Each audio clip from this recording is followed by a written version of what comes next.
No one would ever imagine that a simple elevator ride could change two lives. But there, in the metallic silence of a Manhattan skyscraper, a young woman on the verge of collapsing from exhaustion let slip a confession that was never meant to be heard, especially not by the most powerful man in that building. And in that moment, suspended between floors, something began to shift inside them both, long before the elevator started working again. And what happened afterward, no one could have predicted. If this story stirs something in you, leave a like, subscribe to the channel, and tell us in the comments where you're listening from. Your support is what keeps every story alive here. The end of the workday in Midtown Manhattan always tasted the same: rush, exhaustion, and a muffled silence shared by people pretending they had everything under control. But on that particular afternoon, as the sun began to slip behind mirrored skyscrapers, Riley Morgan simply didn't have the strength to pretend anymore. She left her desk carrying a stack of reports that didn't even belong to her, her blazer unbuttoned, her mind in shambles, trying to figure out at what point, somewhere between all those unpaid overtime hours, she had lost her sense of boundaries. She crossed the lobby of the Whitmore & Co. building, still holding her phone between her shoulder and ear, balancing herself between urgency and resignation. On the other end of the line, her best friend, Jenna Brooks, chatted with her usual infectious enthusiasm, trying to cheer her up with random stories about the eccentric boss at the cafe where she worked. But Riley barely heard her.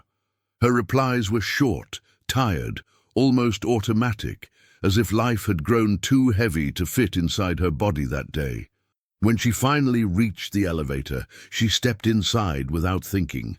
She had only one clear intention in mind: go down, cross the street, take the subway, and disappear into her tiny apartment in Brooklyn.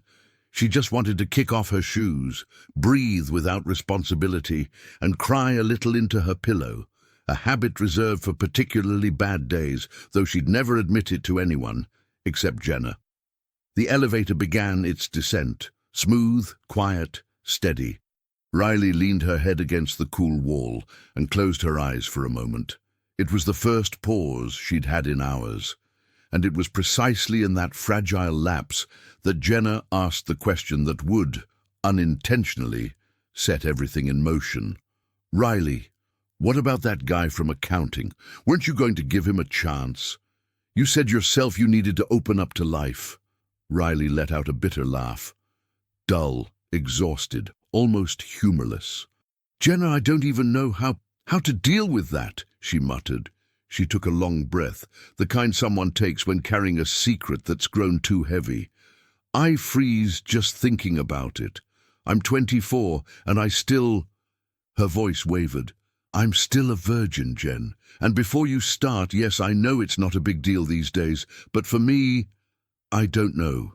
It's become something heavy. I'm terrified of what men expect. Of disappointing someone, of seeming inexperienced, of—" The sentence dissolved, swallowed by the knot rising in her throat. The elevator kept descending. Jenna stayed silent for a few seconds, but Riley continued speaking. Maybe for the first time in months, without censoring her own vulnerability. "I just don't want someone to think She took a shaky breath. "That I'm less of a woman because of this, you know. That I'm weird. That I don't know enough. I hate feeling like there's something wrong with me." And then it happened. A sharp click, a jolt. The lights flickered, hesitating. The elevator stopped between floors, in partial darkness, in the uncomfortable silence of a machine breaking down at the worst possible moment. Riley's eyes flew open instantly.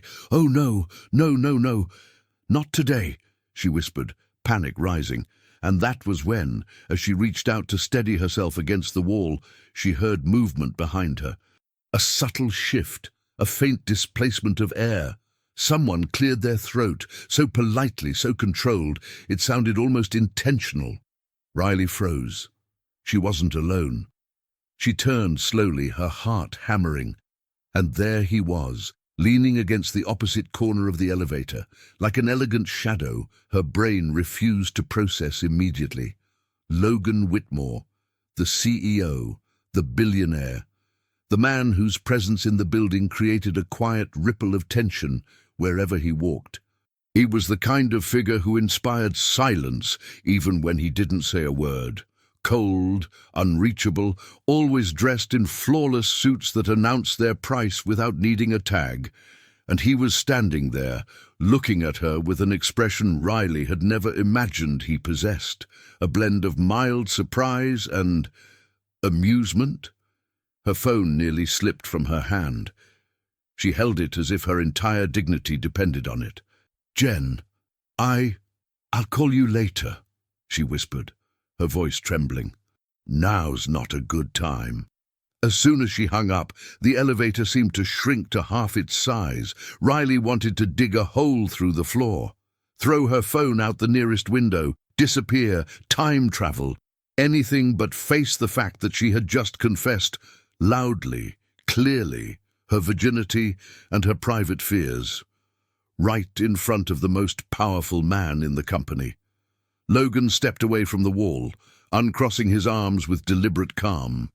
"Don't worry," he said, his voice low and composed, as if he were used to handling delicate situations. "I wasn't planning to listen, but the elevator didn't give me much choice."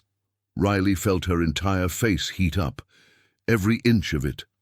"Mr. Whitmore, I'm so sorry. I shouldn't—" "Riley," he interrupted her gently, with a softness that disarmed her completely. "You don't need to apologize for how you feel." She blinked, confused. That didn't fit at all with the man whose reputation was built on tough meetings, ruthless decisions, and a permanent air of detachment. Logan took a few steps forward, just enough for the flickering light to catch part of his strong, sharp features. His voice lowered slightly, taking on a tone that was sincere, unexpectedly light. "Honesty like that." He paused, searching for the right word. "It's refreshing. No one says anything real in this building. No one admits weakness. It's almost freeing to hear something true for the first time in weeks." Riley didn't know if she wanted to cry, laugh, faint, or break the emergency button in pure despair. "I really didn't know someone else was here," she murmured, mortified. "I figured as much."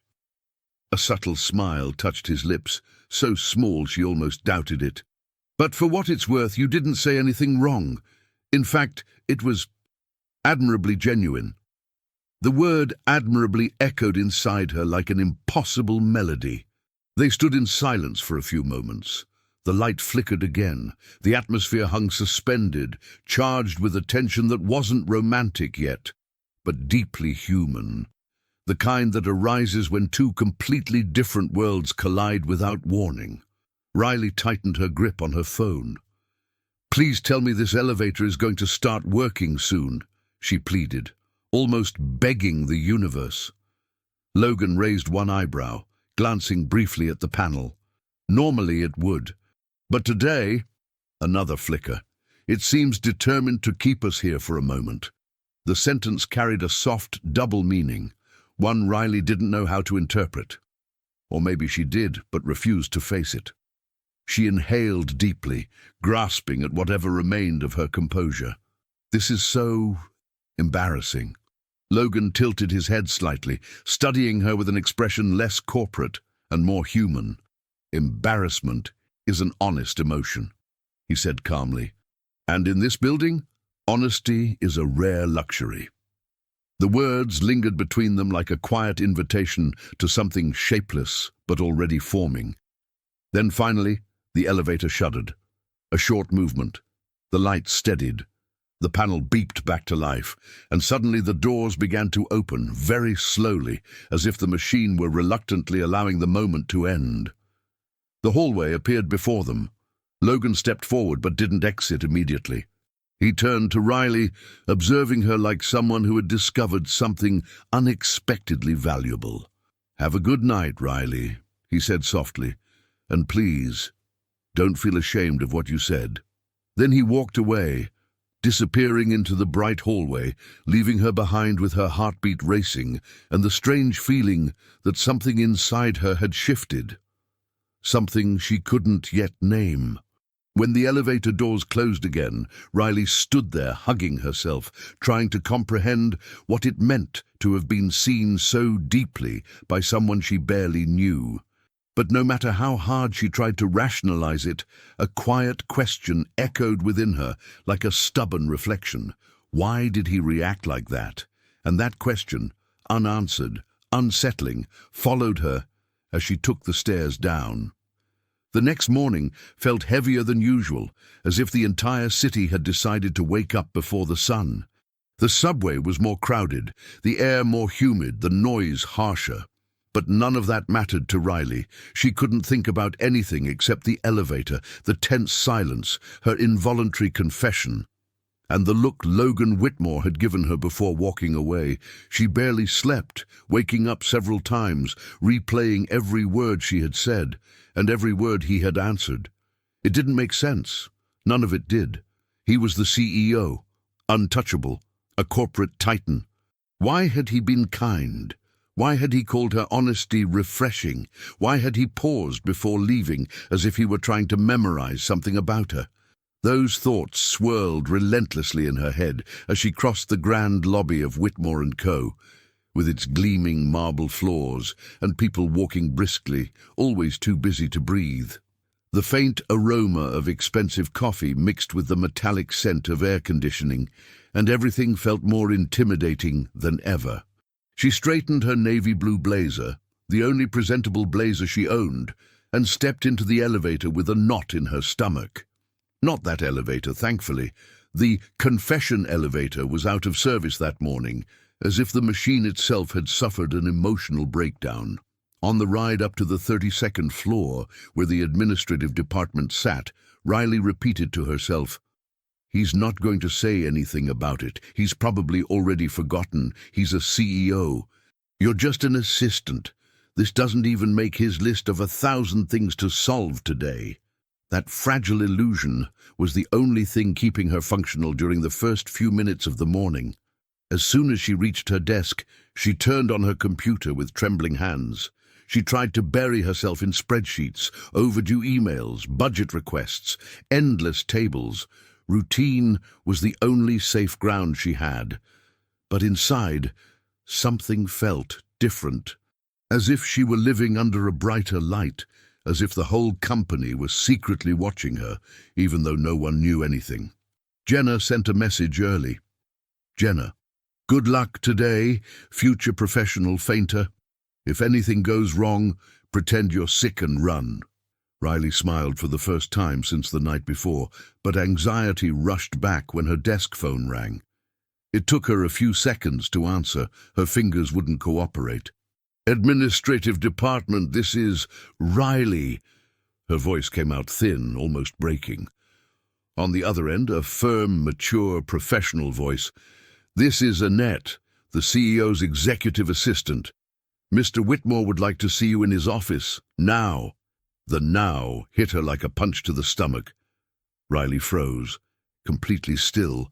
"Why, yes, of course, I'm on my way." When she hung up, her hands were cold.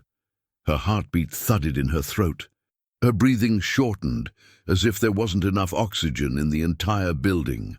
1,000 theories hit her at once. "He's going to fire me. He'll say it's unacceptable to talk about personal things at work. He'll think I'm irresponsible. He'll accuse me of inappropriate behavior, or, worse, he'll pretend I'm invisible and treat me with that distant CEO tone just to re-establish control." Each step toward the elevator tightened her chest. She felt people staring, even though she knew it was just her imagination fueled by humiliation and fear. The elevator ascended slowly to the 40th floor, the top floor, reserved only for executives. When the doors opened, a completely different world appeared. Dark wooden floors, glass walls with panoramic views of Manhattan, minimalist art pieces. Even the air felt lighter, as if filtered twice before reaching that altitude. Annette, Logan's assistant, An elegant woman with a tight bun and impeccable posture greeted her with a professional nod. "He's expecting you," she said simply, opening the side door to the main office. Riley tried to smile, but her face refused to cooperate. The moment she stepped inside, it felt like the floor dropped away beneath her. The office was massive, all glass and sunlight. To the left, a long conference table. To the right, a bookshelf filled with strategy books, economics volumes, and a few rare literary editions. In the center, behind a sleek, organized desk, sat the man himself, Logan Whitmore, wearing a sharp gray suit, a discreet watch, no tie. He looked up from the documents the moment she entered. For a second, Riley almost froze again, not because of the power he radiated, but because of the subtle expression on his face. There was no coldness, no judgment, just interest. "Riley," he said, his low voice filling the room effortlessly. "Please, sit." She obeyed mechanically, trying to hide the tremor in her hands. Her eyes fixed on some random point on the table, unable to look at him directly. "Before you try to apologize," he began, stopping a plea for forgiveness she hadn't even managed to articulate, "I want to make it clear that you're not here because of what happened yesterday in the elevator." That took her completely by surprise. She lifted her head without meaning to. I'm not?" she whispered. A faint smile touched his lips. Not smug, not superior, but human. "No," he replied. "You didn't do anything wrong. Quite the opposite, actually." Riley inhaled deeply, but her chest didn't loosen. "I thought it might have been inappropriate," she managed to say, her voice cracking slightly. Logan rested his forearms on the desk, leaning forward just enough to reduce the distance between them. "Riley, you expressed yourself like a real person. That's not inappropriate." He paused briefly. "The truth is, that conversation stayed with me. It reminded me of how this building, this company, this entire world can be suffocating, and how rare it is to hear someone speak openly about their vulnerabilities." She swallowed hard. "I didn't want anyone to hear that, but I did," he finished gently, "and unexpected as it was, it didn't bother me. In fact," he hesitated, choosing his words with unusual care, "it made me want to get to know you better." Riley's heart stopped for a full second. "Get to know me better?" she repeated, as if the sentence were in a foreign language. Logan leaned back in his chair, crossing one leg over the other with effortless grace. "Yes." His face was calm, yet something deeper flickered behind his eyes, "and that's what I'd like to talk to you about." The air grew heavier. Riley held her breath. "I'd like to invite you to dinner," he said, direct, but with a softness completely at odds with his reputation. "Not as your boss, not as a CEO, but as a man who finds you intriguing." The room went silent. Riley blinked, as if checking whether she was still conscious. Her mind couldn't keep up. Dinner? With you?" "With me," he corrected gently. "Just me, Logan." She opened her mouth, closed it, opened it again. Her face burned, her heart pounded, her hands trembled. "I don't know if that would be appropriate," she murmured, confused and overwhelmed by her own insecurities. "I understand your concern," he said, "and I don't want you to feel obligated. There are no professional expectations here, no consequences if you decline." His voice softened even further. "But if you say yes, I promise it will be nothing more than a dinner between two people who stumbled into each other in a very unexpected way." Riley still couldn't think clearly. She couldn't assemble the pieces of a puzzle she hadn't realized she was part of. Why me? The question escaped before she could stop it. Logan smiled in a way so sincere that it dissolved every defense she had left. "Because you were honest. Because you looked at me without fear yesterday, even without knowing I was there, because you shared something intimate without expecting anything in return." He exhaled slowly. "And because, for a brief moment, I felt free, something I haven't felt in a very long time." She lowered her gaze, trying to understand where any of this could possibly lead. He then made his final offer. "If you accept, I can pick you up at 7. No formalities. Just dinner. Just us." Silence followed, alive, pulsing. Riley felt as though her life were holding its breath right alongside her. The distant noise of the city seeped through the enormous windows, mingling with the hum of the air conditioning, but nothing could distract her from the weight of the decision. She lifted her eyes slowly, and before she could answer, someone knocked on the door, breaking the moment like an abrupt snap in the middle of a song. The suspended expectation hung in the air between them, unanswered. The afternoon seemed to drag on purpose, as if the clock were testing Riley's patience. After leaving Logan's office, with her heart racing and her mind spinning, she went back to her desk on the 32nd floor in a kind of quiet trance. The voices around her sounded distant, like they were coming from underwater. She sat down, opened the same spreadsheet as always, but the numbers no longer made sense. The columns blurred together, the formulas looked like ancient languages. All she could hear, over and over, was his voice. "I'd like to invite you to dinner, not as your boss, but as a man who finds you intriguing." The words echoed as if they had taken up permanent residence somewhere in the back of her mind. For the rest of the workday, Riley swung between two extremes: the shy excitement of someone who had never experienced anything like this, and the paralyzing fear of stepping into a world where she had no idea how to move. With every email she answered, she wondered, what if this is all a mistake? What if he's just curious and, once he really gets to know me, realizes there's nothing special there at all? When the clock finally crept toward 5, a message from Jenna popped up on her phone. "Jenna, so? Are you alive? What did the CEO want? Was it a firing, a promotion, or a marriage proposal?" Riley stared at the screen for a few seconds before replying, her fingers hesitant. "Riley, he invited me to dinner. Tonight." It took exactly 5 seconds for her phone to start buzzing with an incoming call. "You've got to be kidding me!" Jenna practically screamed the moment Riley picked up, forcing her to pull the phone away from her ear. "The CEO, the billionaire, the man from the 40th floor asked you out to dinner tonight at 7? "Yes," Riley answered, trying to sound calm, but her voice shook. "He said he's picking me up." "Picking you up?" Jenna repeated, scandalized.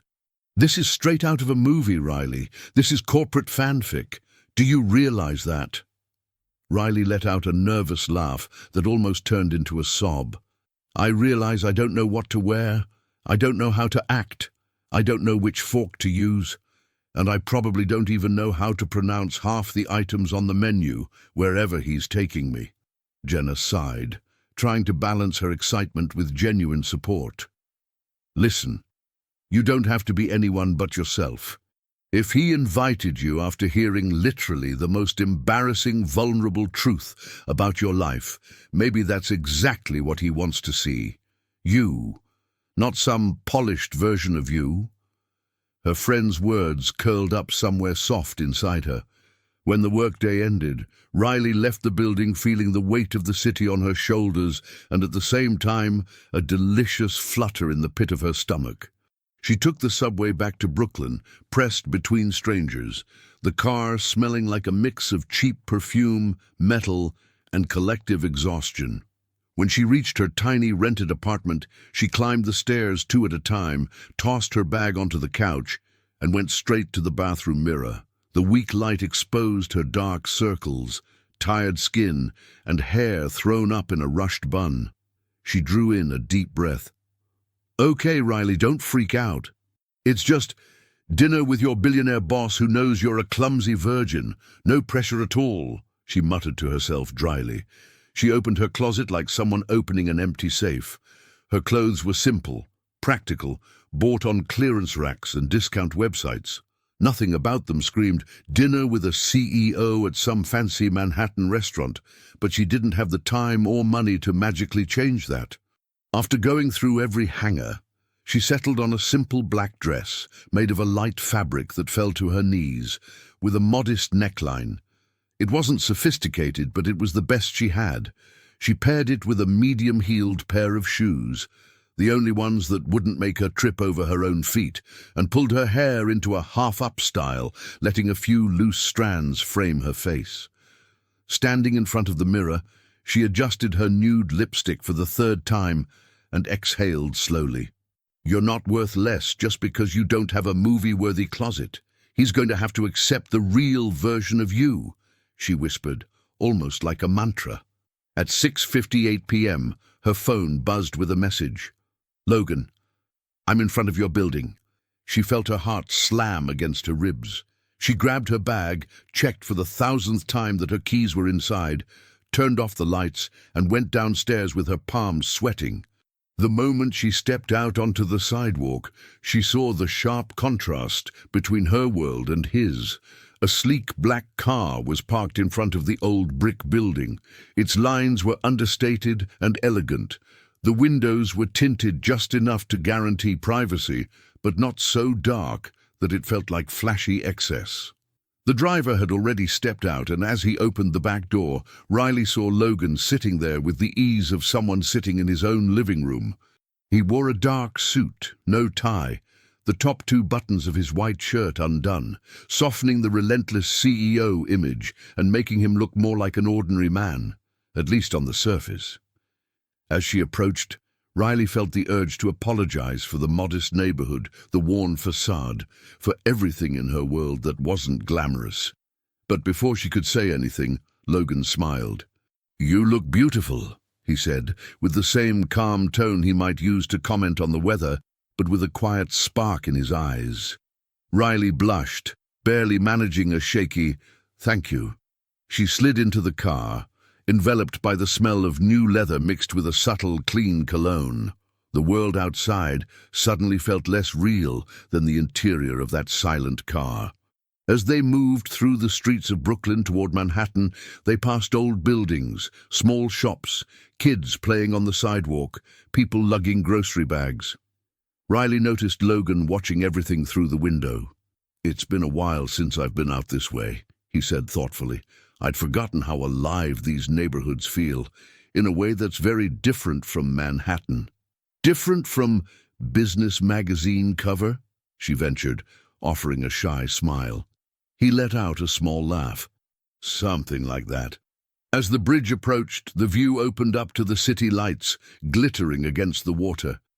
Once they were back in Manhattan, the contrast sharpened.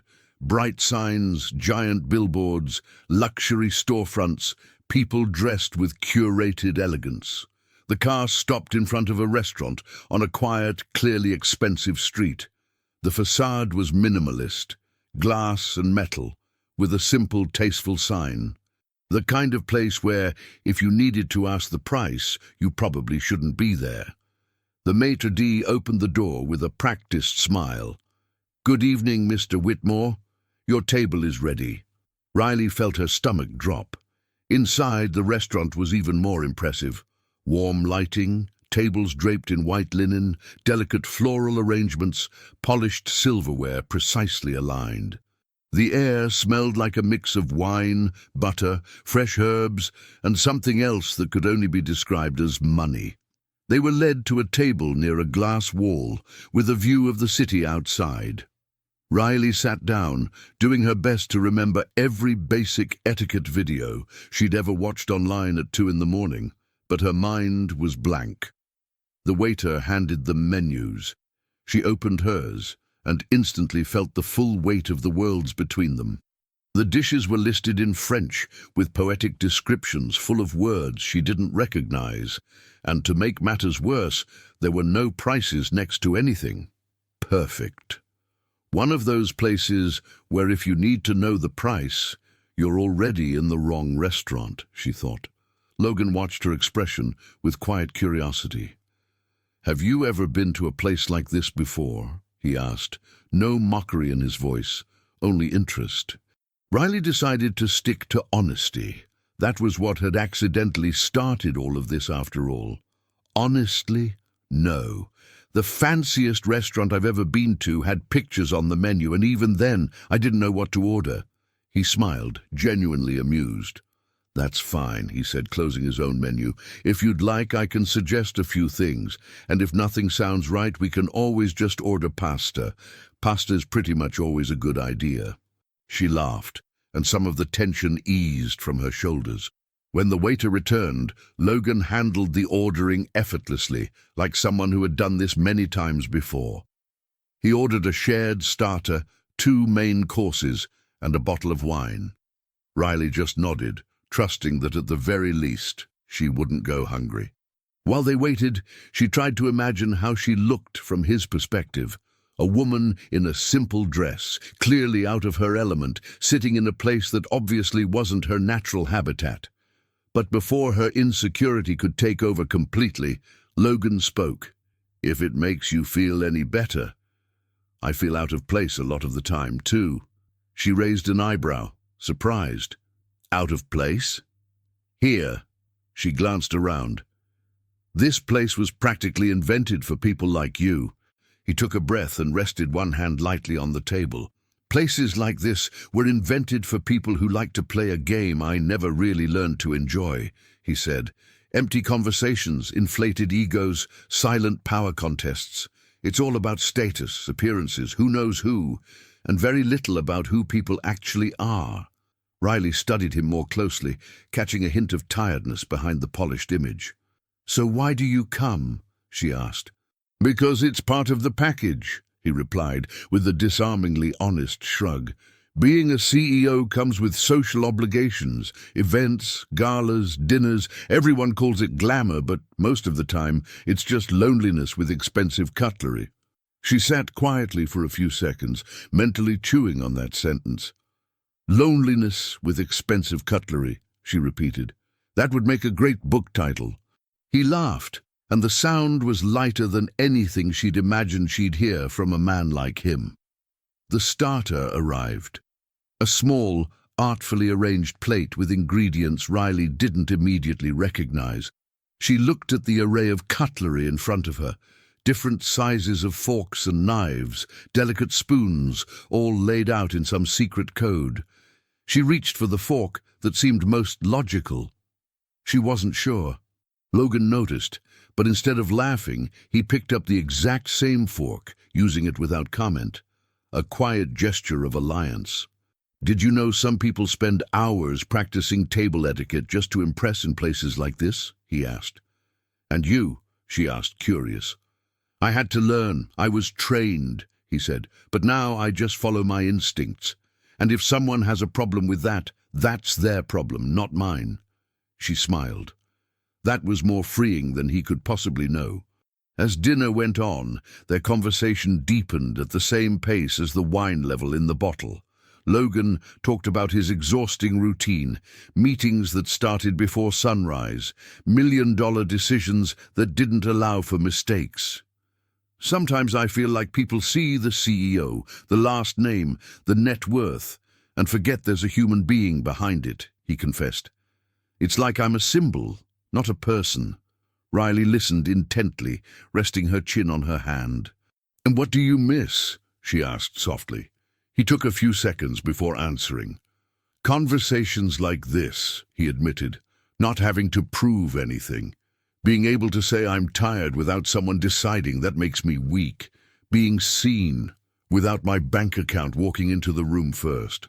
Those words hit a place inside Riley that she didn't show to many people. "I feel that way sometimes too," she said quietly. "Not about money, obviously.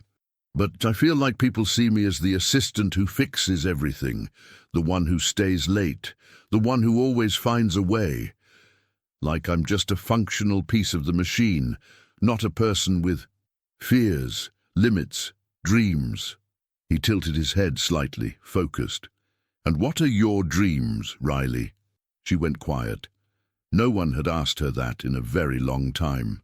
To have a life where I'm not constantly on the edge of a meltdown because of bills and deadlines, she began with a small, sad smile. Maybe live in a place with more windows. Have time to paint again. I used to like drawing, you know, and... She hesitated before confessing, to be loved without having to prove I'm enough. Logan's gaze softened. You shouldn't have to prove that to anyone. The main course arrived, momentarily breaking the intensity of the moment. Riley took her first bite and almost laughed out loud. Okay, this is way better than instant noodles with cheese, she said, making him laugh again. She mispronounced one of the side dishes, trying to repeat the French name, and ended up inventing a word that didn't exist, which sent both of them into an easy, genuine fit of laughter. It was clean laughter, free of tension, free of fear of judgment. He wasn't laughing at her, he was laughing with her. As the night unfolded, they discovered little things about each other, favorite movies, songs they listened to in secret, foods they loved and hated.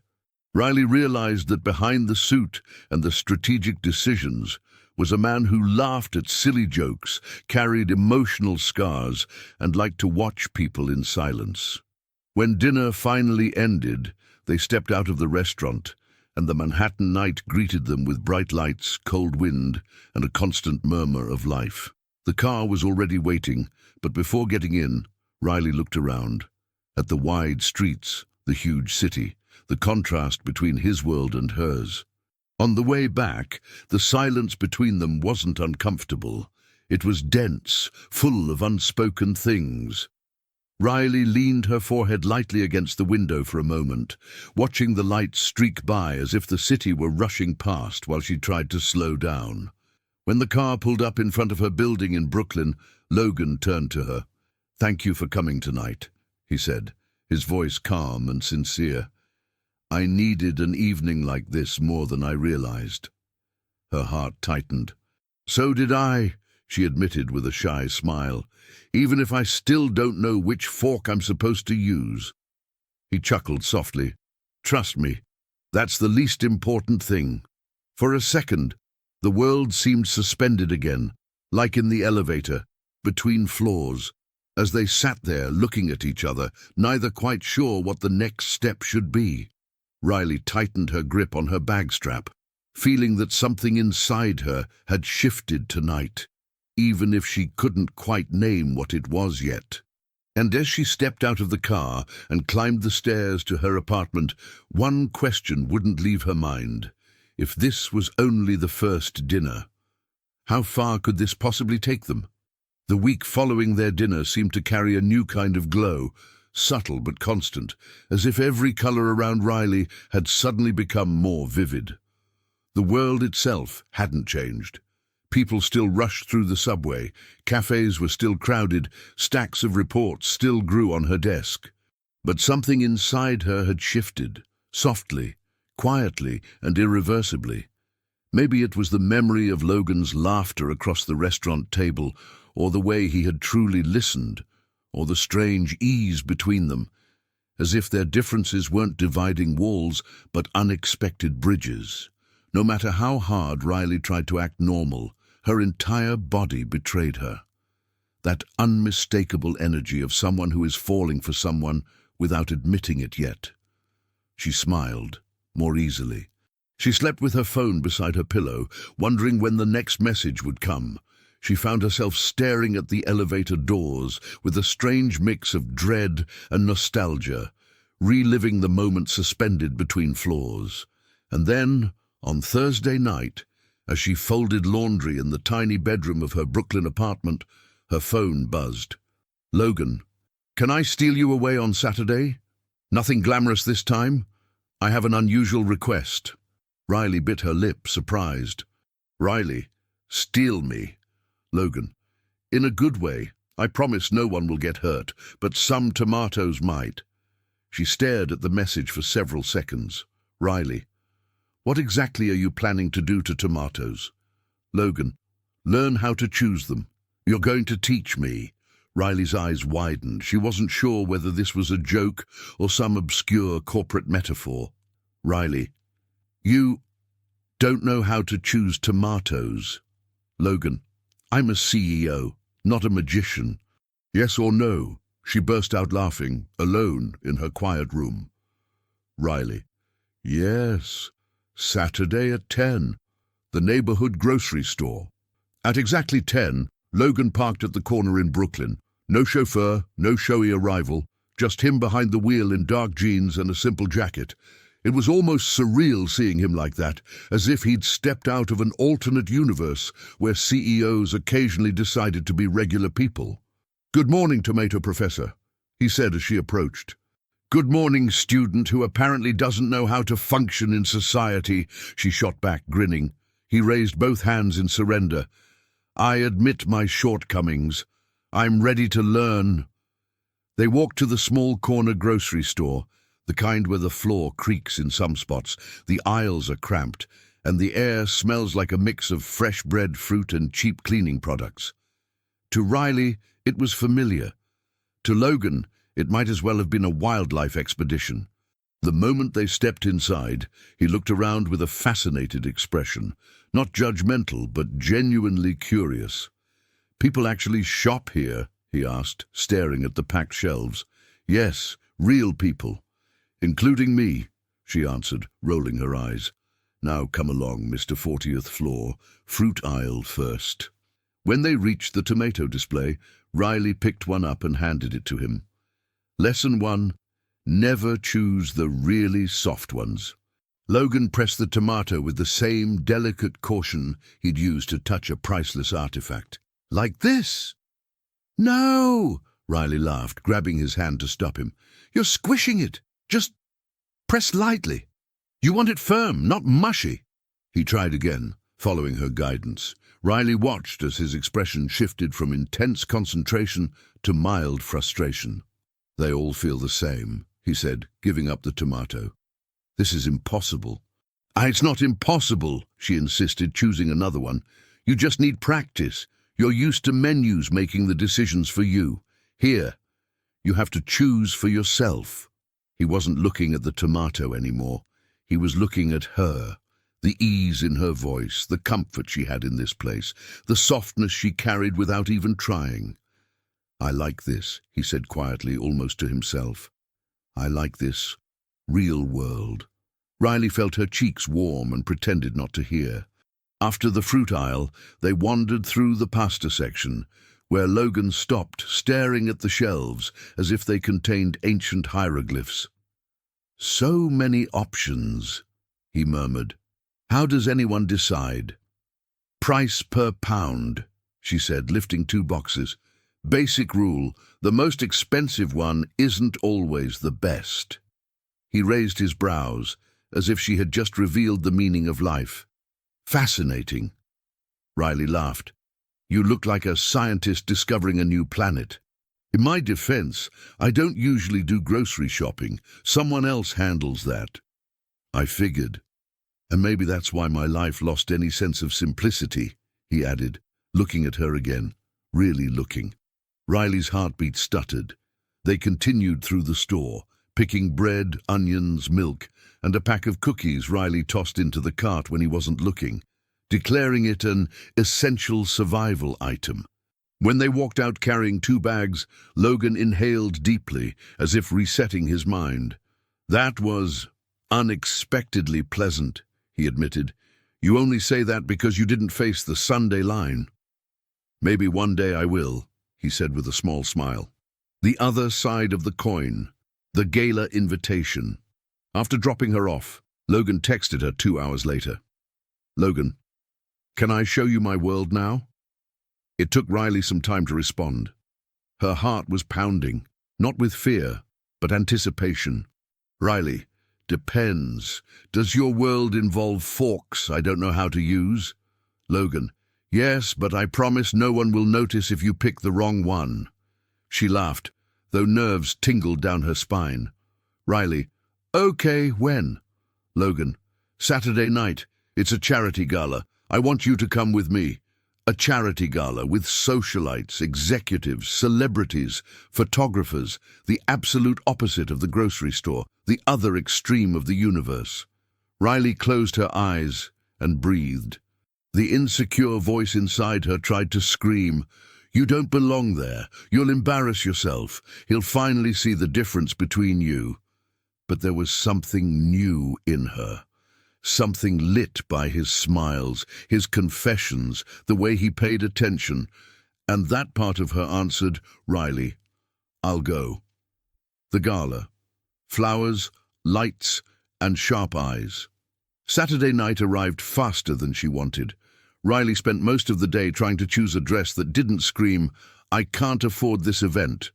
In the end, she settled on a light blue gown, simple, elegant, bought from an affordable store, but with the right accessories, it could pass as refined. Logan arrived at exactly 7 p.m., this time in a formal car with a driver. The event required protocol. When she walked down the stairs, he looked at her for several long seconds. "You look stunning," he said. Not exaggerated, not dramatic, just truthful. Riley felt heat spread through her entire body. The gala was held in a 5-star Manhattan hotel with crystal chandeliers, soft classical music, and tables decorated with lush arrangements. The moment they entered, everyone's eyes turned toward Logan, and immediately after, toward her. She felt the judgment before she even heard it. Women examined her simple dress, modest shoes, her hairstyling clearly not done by a professional. But Logan took her hand, he held it firmly, and guided her through the ballroom as if she had always belonged there. He introduced her to investors, partners, philanthropists. Every person seemed intent on impressing Logan, while he seemed more focused on keeping Riley close, explaining things, translating conversations, including her in every exchange. At one point, when she stepped away to go to the restroom, she overheard voices in the hallway. "Who's that girl?" one socialite asked, saccharine and sharp. "An assistant, apparently," another replied with a laugh. "She's so plain. He must be bored." "I give it a month," the first added. "Logan always goes back to his type." Riley felt the floor drop beneath her. The hallway seemed narrower, the air tighter. She inhaled deeply, trying to keep tears from forming. Before she could decide whether to flee or confront them, footsteps approached. Logan appeared behind her, and for the first time all night, his gaze wasn't gentle. It was cold, sharp. He had heard everything. The socialites' fake smiles appeared instantly. "Logan, darling, we didn't realize."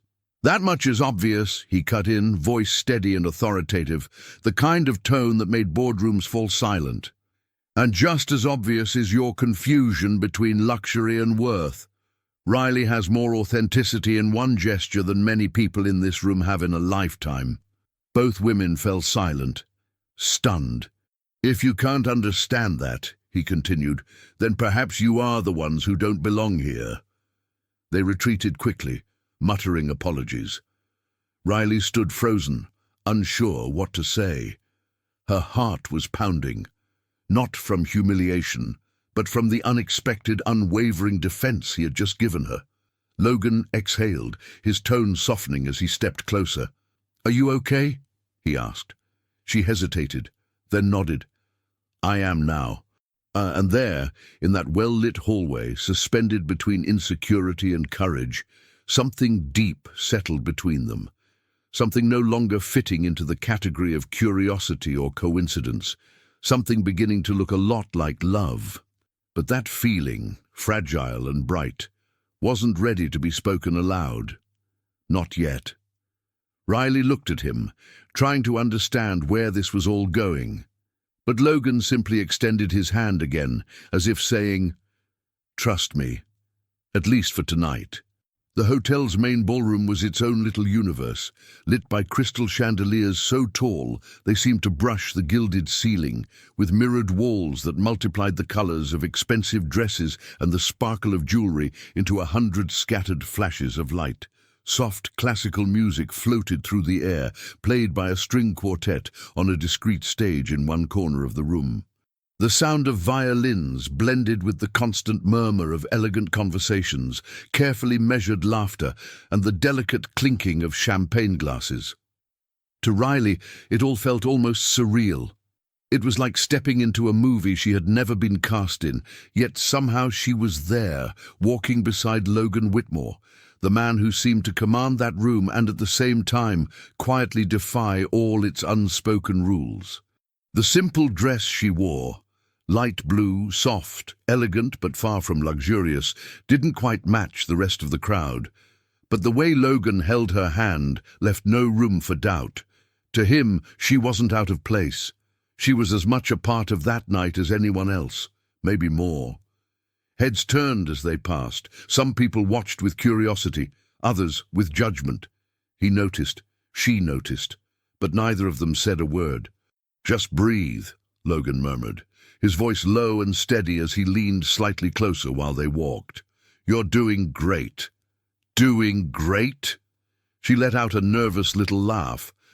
"I don't even know what they served for the appetizer." "Neither do I," he admitted with a small conspiratorial smile, "and that stays between us." That quiet shared humor did something warm and unfamiliar in her chest. For the first time in her life, she felt herself actually considering the idea that maybe, just maybe, she was allowed to exist in a place like this. A world of masks. As they moved through the ballroom, Logan introduced her to important people. Investors, business leaders, philanthropists, politicians with smiles so practiced they almost looked painted on. Riley tried to keep up with the conversations, but there was something artificially polished in the air, a collective performance she had never wanted to learn. "Riley, this is Mr. Davenport," Logan said at one point, presenting her to an older man with a white mustache and a seemingly friendly smile. "Nice to meet you," she replied, doing her best to sound poised. "I've heard excellent things about your company," Mr. Davenport commented, then gave Riley a quick once-over, subtle but obvious enough for her to feel it. "Do you work directly with Logan?" "She does," Logan answered before she could respond. His tone was calm but firm. "She's one of the most efficient people we have in administration." Riley swallowed her surprise. He spoke with something like pride, not condescension, and that only made everything between them feel even more confusing. Whatever this was. The socialites sharpened smiles. Later, when Riley stepped away to go to the restroom, she walked down a wide hallway lined with plush carpet and golden light. That's when she heard it. Two female voices, laughing with a kind of sweetness so sharp it could cut skin. "Did you see who Logan came with tonight?" one of them said. Her voice was high and polished, trained to sound charming while dripping poison. "Of course I saw. Everyone saw," the other answered, deeper, with a lazy arrogance. "That girl, what is she again? An assistant, a secretary, corporate babysitter?" They both laughed. Riley froze just beyond the corner, her heart speeding up. She didn't know whether to keep walking, turn around, or pretend she hadn't heard anything. But before she could move, they kept going. "She doesn't even have the class to be here," the first socialite went on. "That dress, honestly, it's almost embarrassing." "Logan must be bored," the other replied, taking a sip of champagne. "He always does this. Picks up some simple girl for a few weeks, uses her to look down to earth, then trades her in for someone on his actual level." Riley felt the blood drain from her face. A wave of nausea rolled through her. This wasn't just judgment. It was cruelty, deliberate and precise. And they weren't finished. "I'll bet you $100 he shows up with someone else at the next event," the first one said. "He always goes back to his type." More laughter. Riley closed her eyes, trying to steady herself. She took a breath, then another. It hurt more than she wanted to admit, because some part of her, the part she battled every day, was terrified they might be right. I don't belong in this world. I'll never really fit in. She was about to back away, to turn around and disappear before they could see her, when she heard footsteps behind her. Firm, familiar. For a split second, the world seemed to stop. Logan.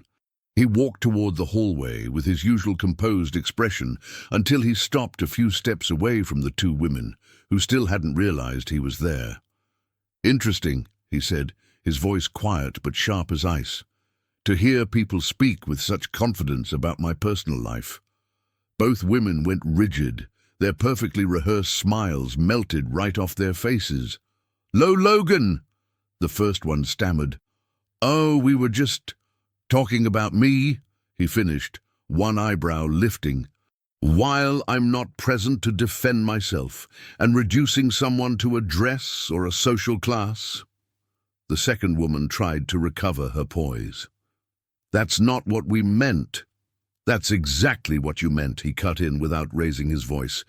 "And just so we're clear, Riley is one of the most intelligent, honest, and genuine people I've ever met. She has more character in a single gesture than many people in this room manage in an entire lifetime." The first socialite swallowed hard. "Logan, you're overreacting." "I'm being polite," he corrected, taking a step closer, "because if I were being truly honest, I'd say you two are a perfect example of the kind of toxic behavior I despise most in this environment." Their faces flushed a deep shade of red. "I suggest you think before you speak next time," he continued, his tone as composed as ever. "Or, at the very least, have the courage to say what you think directly to the person you're talking about." The two women mumbled clumsy apologies and hurried away down the hall.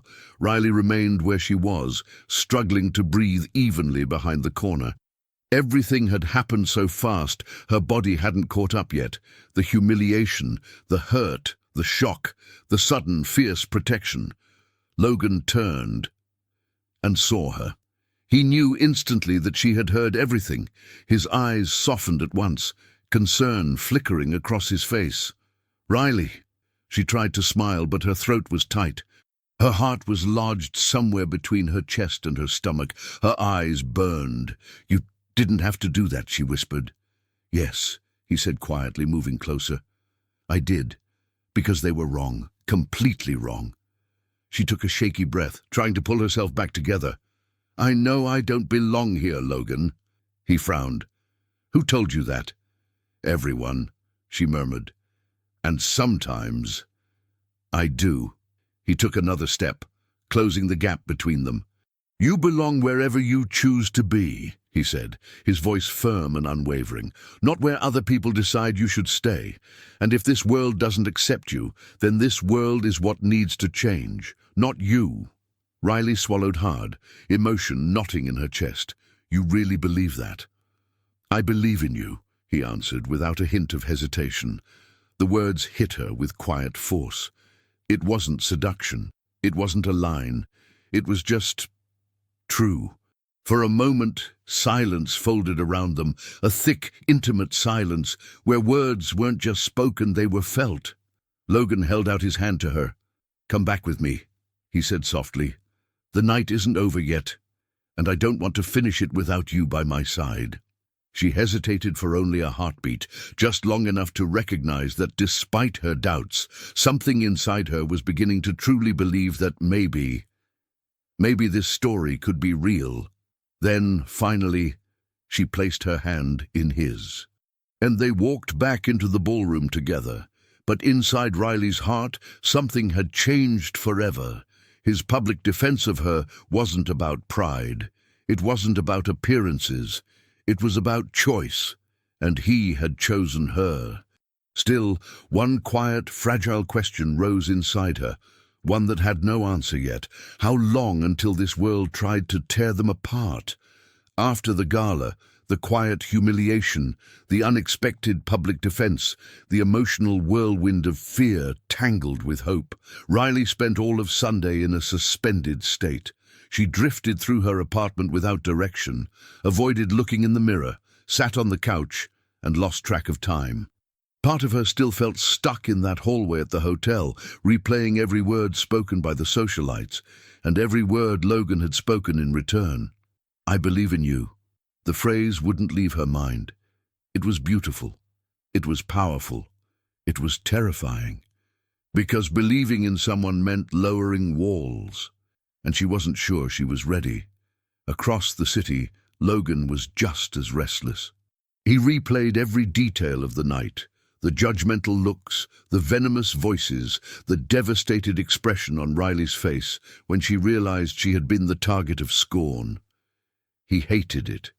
He hated knowing that his world, the world he controlled with such precision, had wounded someone he wanted to protect, and for the first time in years, he wished he weren't a CEO, wished he weren't a symbol, wished he could simply be a man who reached for someone's hand and said, "I'm here." So later that week, he sent her a simple message. "Logan, dinner at my place Friday, nothing formal, I need to talk to you." Riley read the message without breathing. The word talk could mean so many things. An ending, a beginning, a clarification, a confession. But she replied, "Riley, I'll be there." His apartment, silence, city lights, and hidden truths. On Friday night, Logan welcomed her into his Manhattan apartment, a wide, modern space with floor-to-ceiling windows that displayed the city like an endless sea of lights. But despite the sleek design, the atmosphere felt unexpectedly warm. The smell of homemade food, dim lighting, soft instrumental music floating in the background. He opened the door himself, wearing dark jeans and a simple grey shirt with the sleeves rolled up. He looked far less like a CEO and far more like a man, one with quiet nerves tugging at the edges of his composure. "Come in," he said, offering a small, tentative smile. Riley stepped inside, feeling the cool floor under her shoes, taking in the overwhelming beauty of the view. It was almost too much, too big, too polished, too different from her world. "You cooked?" she asked, surprised to see pots and pans on the open kitchen counter. "I tried," he said, making a face. "No promises, but I didn't want to order food tonight. I wanted to make it myself." Something in her chest tightened at the sincerity of that. "That's really thoughtful, or really risky," he joked, "but we'll see." They ate side by side at the kitchen counter, laughing at the slightly undercooked pasta and the sauce that ended up far spicier than intended. It was simple, imperfect, real, and for the first time since the gala, Riley felt her shoulders begin to loosen. After dinner, they moved to the couch, facing the glittering city. Logan turned off the music, drew a deep breath, and fell silent. The kind of silence that meant something important is coming. Riley watched his profile, strong, handsome, but visibly vulnerable. His thumb traced slow patterns against his knee, like he needed the motion to gather courage. "You were hurt by what you heard that night," he said at last. She lowered her eyes. "It wasn't just what they said. It was how it made me feel, like they exposed something I try to hide even from myself." "And what's that?" he asked gently. She exhaled, shaky. "That maybe they're right, that I don't have anything special, nothing that fits in your world." Her voice dropped to almost nothing. "That one day, you'll figure that out." He closed his eyes, as if her words pained him physically. "Riley," he began, but she lifted a hand slightly, asking him to let her finish. "It's hard for me," she whispered. "Hard to believe someone like you could actually see me that way. I don't know how to handle it. I don't know how to be seen by someone like you." Logan inhaled slowly, then turned fully toward her. And what came next was not something he shared easily. In fact, something almost no one in the world knew. "Can I tell you something?" he asked, his voice low and fragile. She nodded. "I don't trust many people," he said, looking down at his hands, fingers interlaced. "And that's not an exaggeration. It's not a CEO act. It's a scar. Riley frowned slightly, listening with full attention. 5 years ago, I was in a relationship, he continued. A long one, serious. I thought it was love. I gave everything I had, my time, my support, my best. His jaw tightened, and she cheated on me. Not with a stranger, but with someone close to us. Someone I trusted. Riley's chest tightened. Logan. She used my money to pay for trips, clothes, even dinners with him. And when I found out, he swallowed hard. When I confronted her, she told me I was pathetic for believing someone could love a man like me for real. Riley covered her mouth, horrified. She told me I was just... His voice cracked. A walking wallet. Silence settled over them. Not empty silence, but heavy, empathetic silence. Riley's eyes burned, not out of pity, but because she understood the cruelty of being reduced to something you're not. Logan ran a hand through his hair, exhausted by the memory. After that, I built walls, high ones, cold ones. I stopped believing in people's intentions. I stopped believing anyone could want me for who I am, not for what I have. He finally looked at her. Until you. Her heart stumbled. Me? She whispered. You don't want anything from me, he said simply. And that is terrifying and freeing at the same time. You look at me with truth. You talk to me like I'm just a man. And that reminds me of who I used to be before the scars. Her breath caught. It was deeper, far deeper than she had imagined. Logan, she murmured, voice trembling. I didn't know.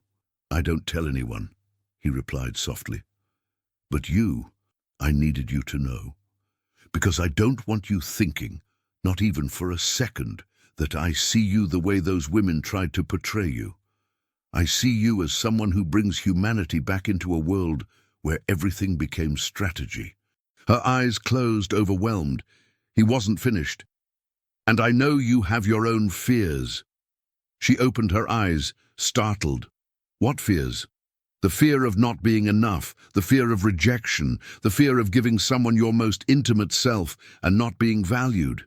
The fear that your first time isn't really about sex, but about vulnerability. A thick silence fell over them, the kind that revealed more than words. Riley took a shaky breath. She tried, but her voice wavered. I've always been afraid of not being good enough, not just because of confidence issues, but because I see all these expectations, all these experiences everyone else seems to have, and I feel behind, like it's ridiculous for someone my age to still be holding on to that. Logan shook his head instantly. It's not ridiculous, it's not shameful, it doesn't make you less. Her eyes shimmered. You don't think it's strange? I think it's brave, he said, without hesitation. You chose to wait for a moment where you feel safe.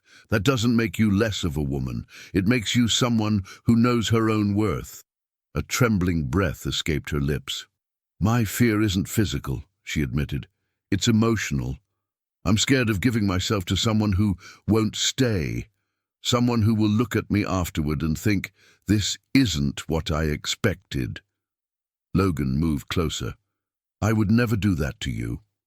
She lowered her gaze. How can you be so sure? He hesitated, not from doubt, but from the weight of truth. Because I know what abandonment feels like, he said quietly, and I could never inflict that on someone, especially not you. Neither of them moved for several long seconds. The world seemed to shrink, reduced to the small space between their bodies on the couch. The air felt warmer, heavier, full of meaning. He reached out, slowly, gently, as if asking for silent permission. Riley placed her hand in his, not out of obligation, but because it felt right. The touch wasn't romantic, it was human, deep, like holding a truth rather than a gesture. They stayed like that for long minutes. There was still so much to say, so much to understand, but neither of them was ready to go further that night.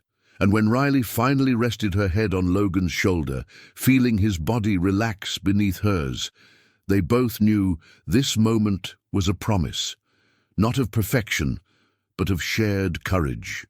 And as the Manhattan lights shimmered outside the apartment like a sea of artificial constellations, one quiet question lingered in the air. If they were already undressing their souls, what would happen when their bodies began to ask for the same truth?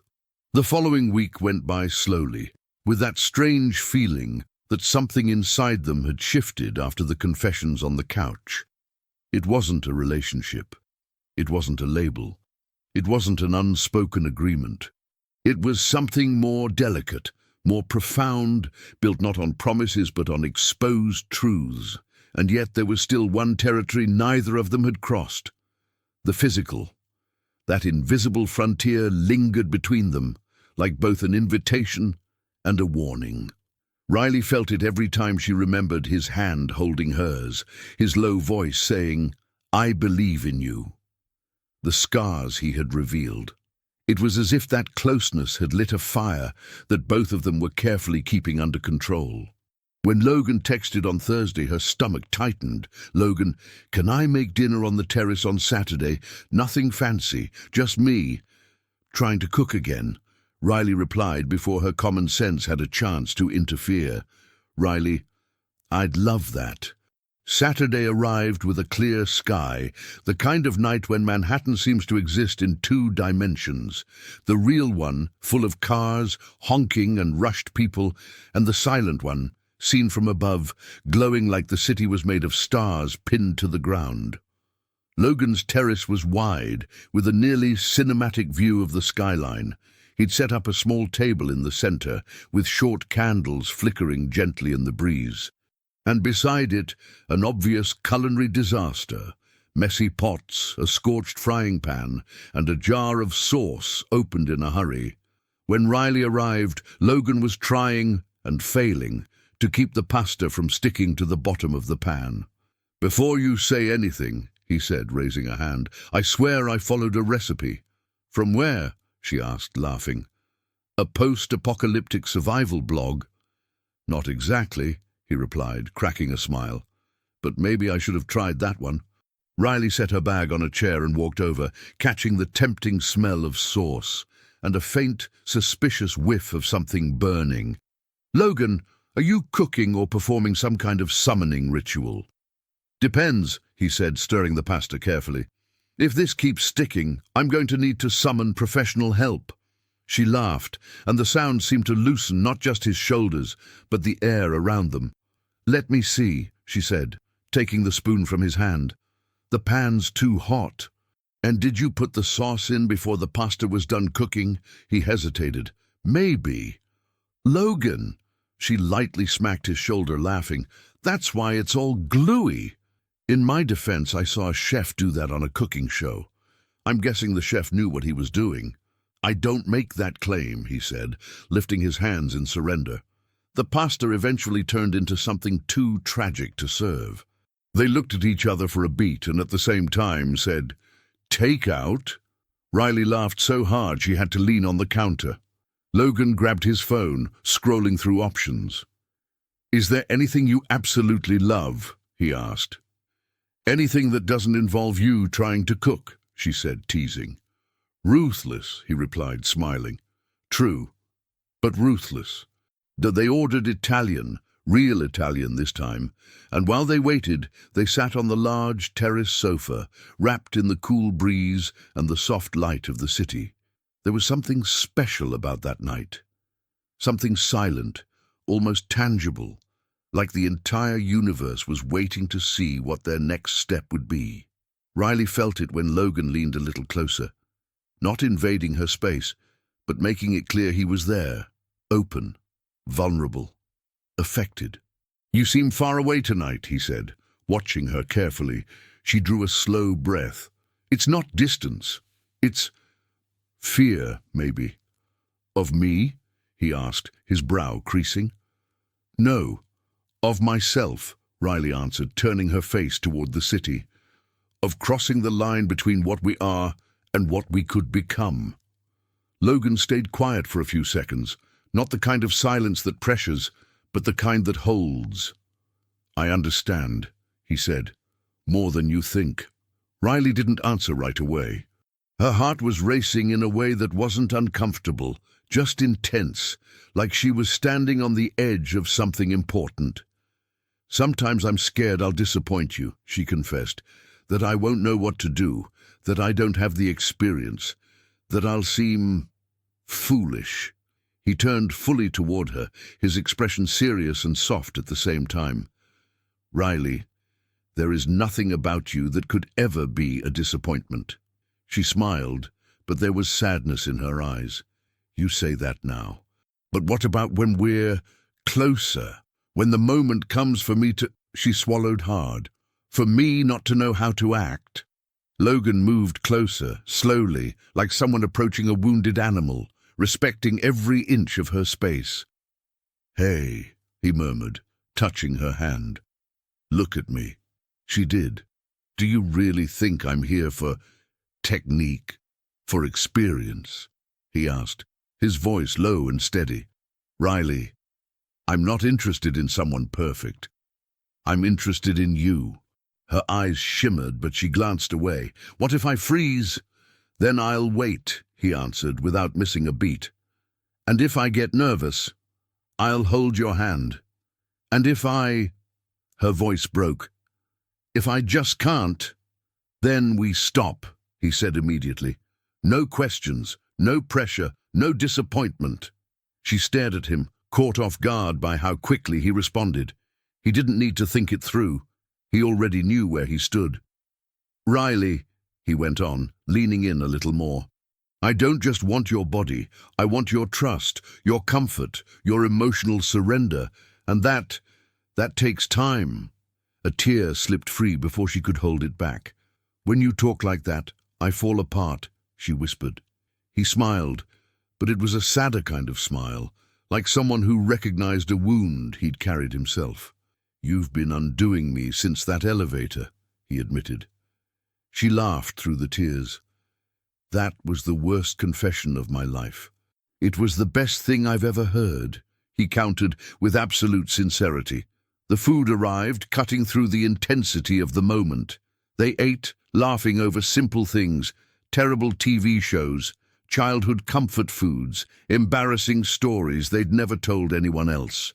And the more they laughed, the more the atmosphere around them changed. The tension stopped being fear and turned into desire. Not rushed, but deep, growing, inevitable. After dinner, Logan turned off some of the terrace lights, leaving only the candles burning. The city glittered ahead like a sea of man-made stars. The air was colder now, and Riley folded her arms around herself. "Cold?" he asked. She nodded, and before she could protest, Logan shrugged off his jacket and draped it over her shoulders.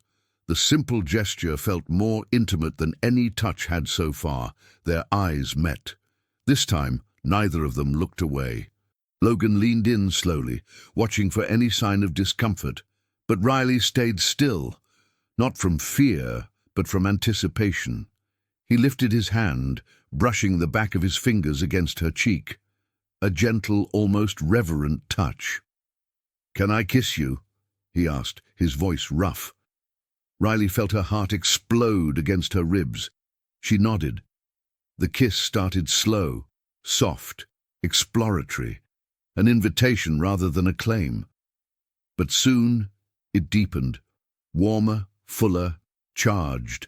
It felt like weeks of tension, longing, and unspoken fear finally pouring into that single contact.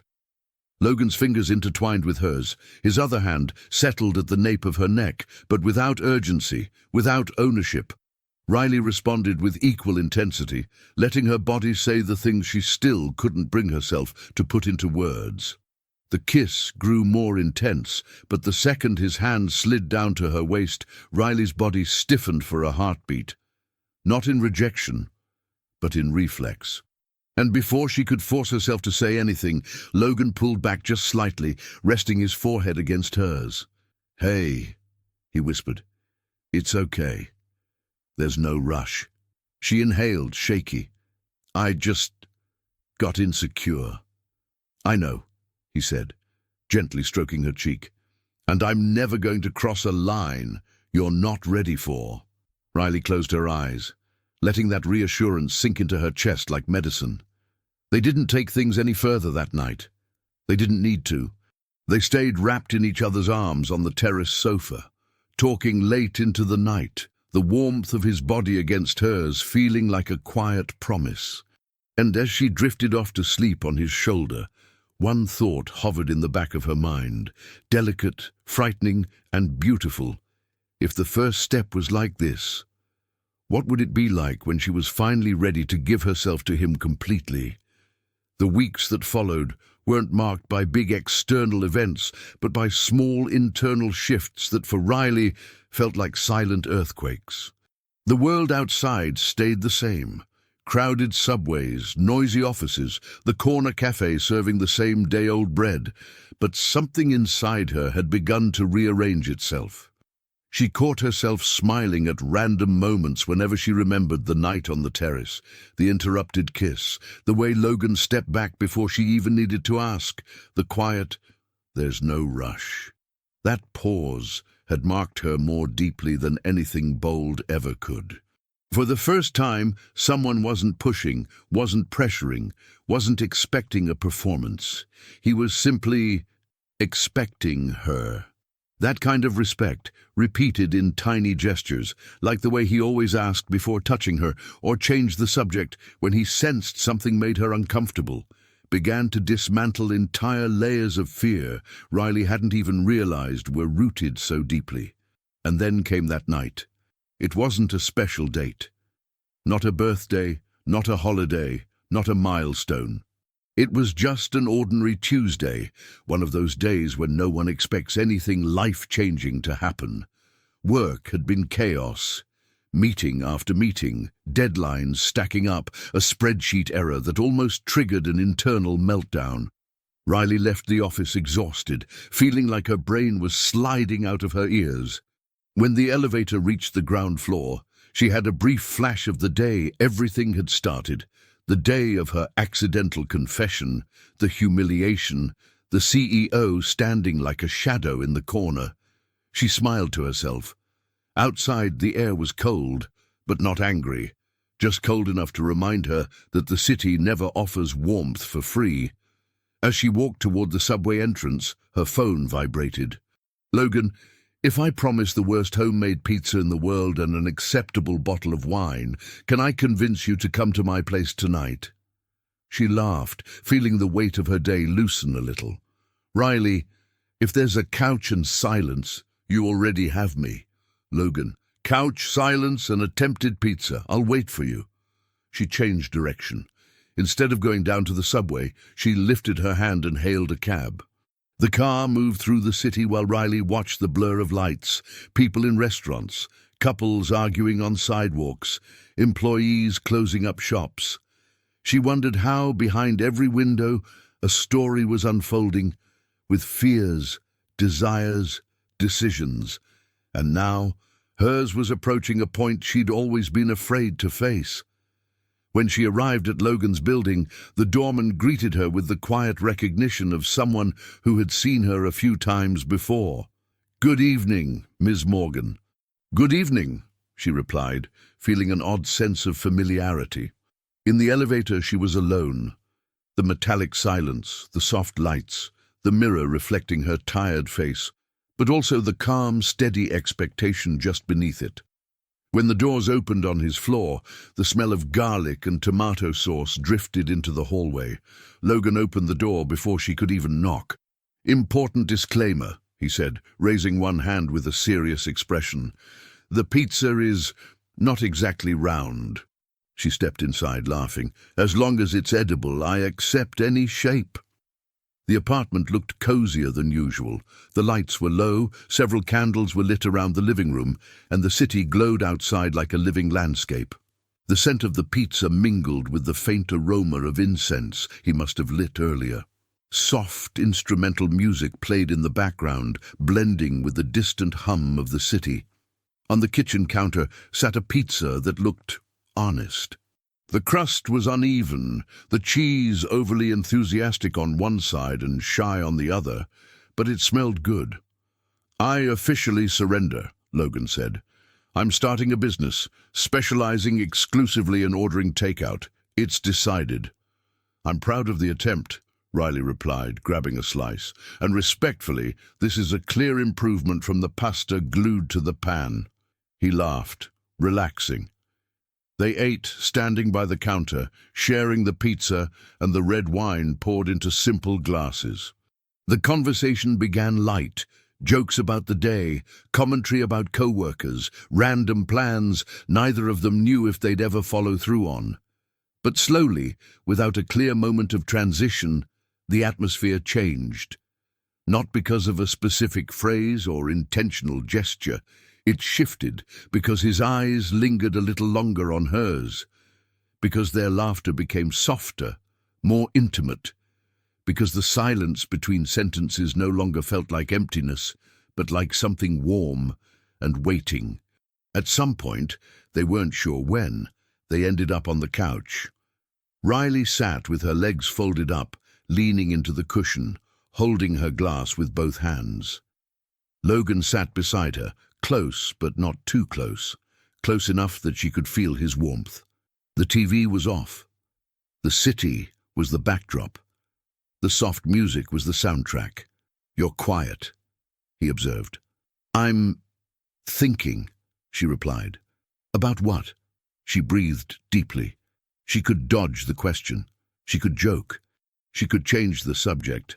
But something inside her, something that had been slowly taking shape, didn't want to run anymore. "About how I'm not afraid the same way anymore," she said honestly. "The fear is still there, but it's different." He shifted closer, turning toward her.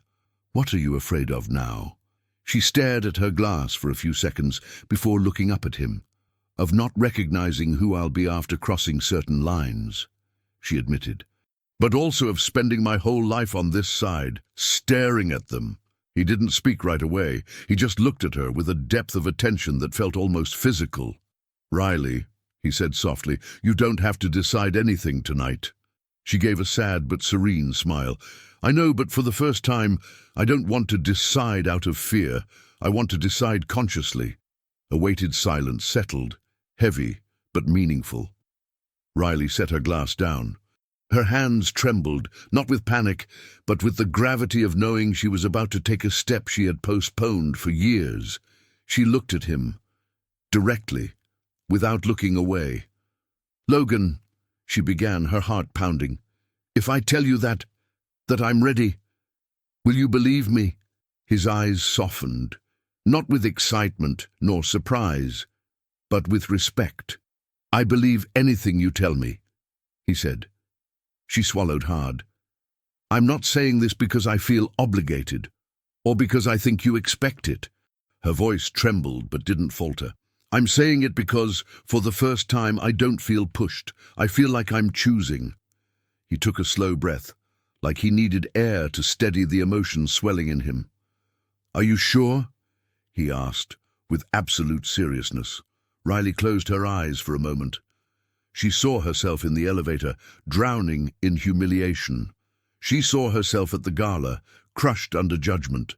She saw herself on the couch, hearing his scars and feeling hers ache in response. Then she saw the woman sitting there now, tired, vulnerable but whole. When she opened her eyes, the answer was clear. Yes. Logan didn't move immediately. He didn't rush. He didn't celebrate. He simply nodded, like he was accepting a responsibility, not a reward. "Then at any moment, if you want to stop—" "I know," she interrupted gently. "And that's why I can keep going." He leaned in slowly, just as he always did. His hand touched her cheek, his thumb brushing her skin with quiet affection. The kiss started soft, just like the first time. But this time, her response was different, less tension, more surrender. Riley's hands moved to his neck, pulling him with a little more certainty. He deepened the kiss, but every movement felt like a question. He pulled back by a breath, searched her eyes, and returned only when he found the same desire there. They moved slowly, almost unintentionally, until they were in the bedroom, not in a cinematic, choreographed way, but stumbling over a rug, laughing nervously when one of them almost sat on the edge of the bed too fast. There were awkward moments. Riley got stuck in her shirt for a second and burst out laughing. Logan placed his elbow wrong and nearly slipped, which made them both laugh even harder. The tension didn't disappear. It transformed into something human, something real. When his hands began exploring more than they ever had, Logan paused again. "Are you okay?" he asked, looking straight into her eyes. Riley's whole body trembled, not out of fear, but out of something new, intense, overwhelming. She nodded, her breath shaky. "If I say I'm scared and excited at the same time, does that make sense?" she whispered. He smiled softly. "It's probably the most honest way to describe this moment." He kept asking. "At every piece of clothing, every new touch, every shift in closeness, is this okay? Can I continue? Do you want to stop?" And each time, Riley felt another layer of shame fall away. Not because she was flawless, but because she was being treated as something sacred, not a test, not a performance. Her body didn't follow a smooth script. There were breaths caught too high in her chest, moments of hesitation, long pauses. At one point she laughed nervously and covered her face. "I'm sorry. I don't really know what I'm doing." Logan took her hands gently, placing them on his chest. "You don't need to know," he said. "There's no manual, no right way. There's just the two of us, here, now." She looked at him, eyes wet. "And what if I mess up? Then we mess up together." He kissed her forehead, her jaw, her neck, like he was mapping a new territory with reverence. The rhythm found its own shape, not too fast, not too slow, just theirs. The first time wasn't a movie scene. There was no perfect soundtrack, no flawless choreography. There were moments of discomfort, small adjustments, whispered questions. "Is this better? Did that hurt? Want to pause?" There were mismatched breaths, stifled laughs, nervous tremors that came out of nowhere and softened the pressure. But above all, there was one thing: care. When it was over, there was no awkward silence. There was a different kind of quiet, warm, dense, almost sacred. Logan lay beside her, pulling the blanket over both of them, holding her with a gentleness that made her chest ache. Riley rested her face against his chest, listening to his heartbeat. Strong, steady. Her fears felt rearranged, like furniture finally settling into place in a crowded room. "Are you okay?" he murmured, brushing his fingers slowly through her hair. She thought for a moment before answering. She didn't want an automatic line. She wanted honesty, just like everything between them since the elevator. "I feel different," she said finally. "Not like something was lost or taken, more like a door I kept locked out of fear finally opened, because I opened it." He closed his eyes briefly, as if her words had weight. "Thank you for trusting me enough to be here when you chose to open it," he murmured. Tears filled her eyes, quiet tears, the kind born from relief. "Thank you," she whispered, "for not trying to break it down." They stayed in silence for a long while, listening to each other's breathing, the distant hum of the city, a stray siren somewhere far below. The night was dark, but for the first time in years, Riley felt no shadows inside her, no regret, no not enough. Fear still existed, but now it shared space with something stronger, the certainty that in that room, in that moment, she had been wanted, respected, and chosen completely. And as sleep began to pull at her eyelids, a new question settled softly inside her, gentle, frightening, hopeful. Now that she had finally allowed herself to give fully, what would the world do with this new version of Riley? The one who finally knew her own worth.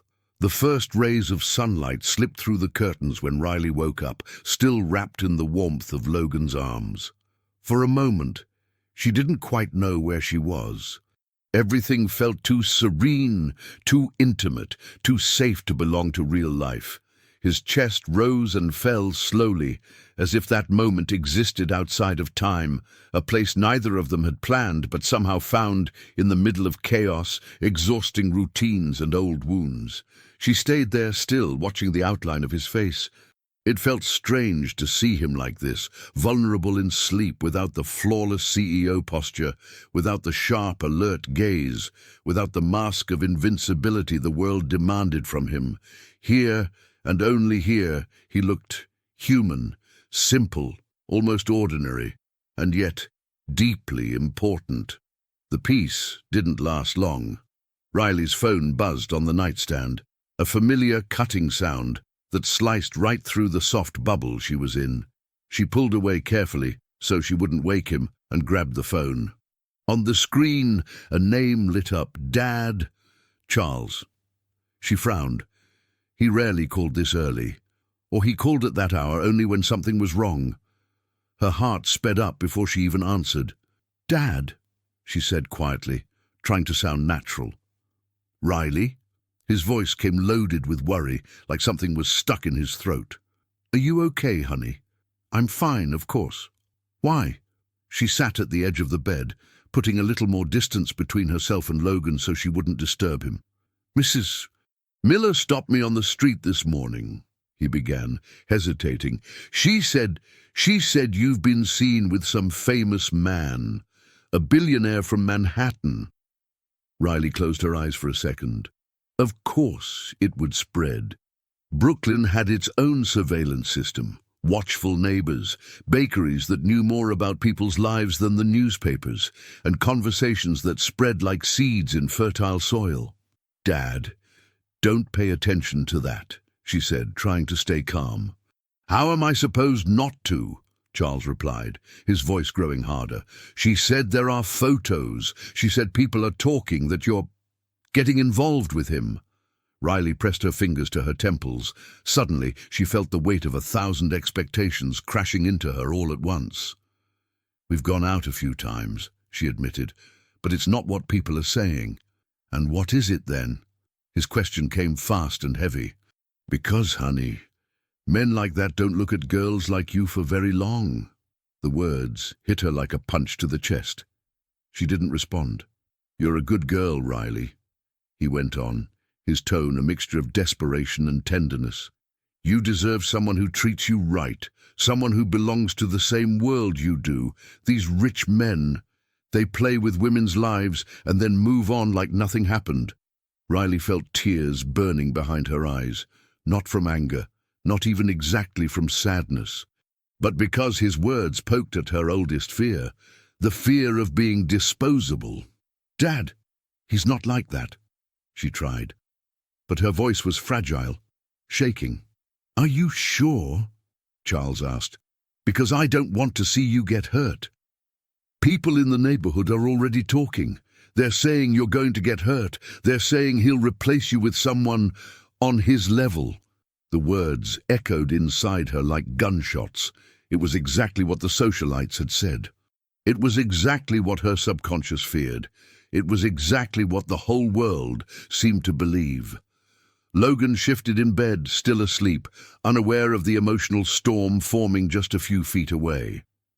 I just want you to think, her father continued, a bit gentler now. Think about whether this is real, or if it's just someone very powerful playing at being interested in something new. A tear slipped down, silent. I have to go, Dad, she said, her voice breaking. I'll call you later. She hung up before he could respond. The silence in the room suddenly felt enormous. Riley stayed there, gripping the phone tightly, a whirlwind of emotions swallowing any trace of rational thought. What her father said wasn't meant as cruelty, it wasn't judgment, it was fear. Fear of seeing her crushed by a world that didn't spare the innocent. But it hurt. It hurt like it had come from someone who knew all her weaknesses and pressed exactly where it hurt the most.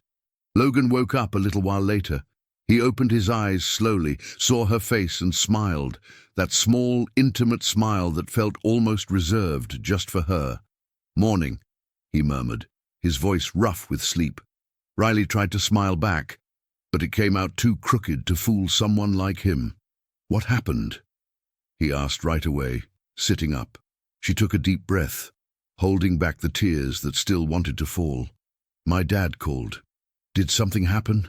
His tone sharpened with concern. She hesitated. It was hard to put into words. The invitation didn't arrive with fireworks or dramatic speeches. It was born on an ordinary afternoon, right at Riley's desk, while she reviewed reports and tried unsuccessfully to ignore the echo of her father's words that had been haunting her for days. She was so focused on a spreadsheet that she almost didn't notice her phone vibrating beside her keyboard.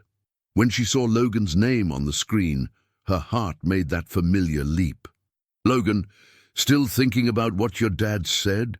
She sighed. He always seemed to see straight through her, even from a distance. "Riley, yes, and about what you said too." A few seconds later, another message arrived. "Logan, you decide when, but I'm not changing my mind. I want to meet him." Her fingers hovered above the keyboard for a moment, as if caught between protecting or risking her heart, hers and her father's. "Riley, he's not easy. He's blunt. He'll test you." "Logan, good. I'm tired of people who smile and lie." After staring at the screen for a long minute, Riley finally drew a deep breath and typed what she had been postponing. "Riley, dinner at his house, Saturday at 7 p.m., if you really want to." The response came quickly. "Logan, Saturday at 7. I really want to." The rest of the week was a quiet storm. Between work, sleepless nights, and short conversations with her dad, she felt she had set something in motion that was bigger than she could control. Charles wasn't a man who tolerated masks. He wasn't a politician, an executive, or someone who swallowed pretty answers. He was a mechanic, a man who lived with grease on his hands, long hours, and bills calculated to the penny. He had raised Riley alone after her mother passed, and learned to distrust easy promises the hard way.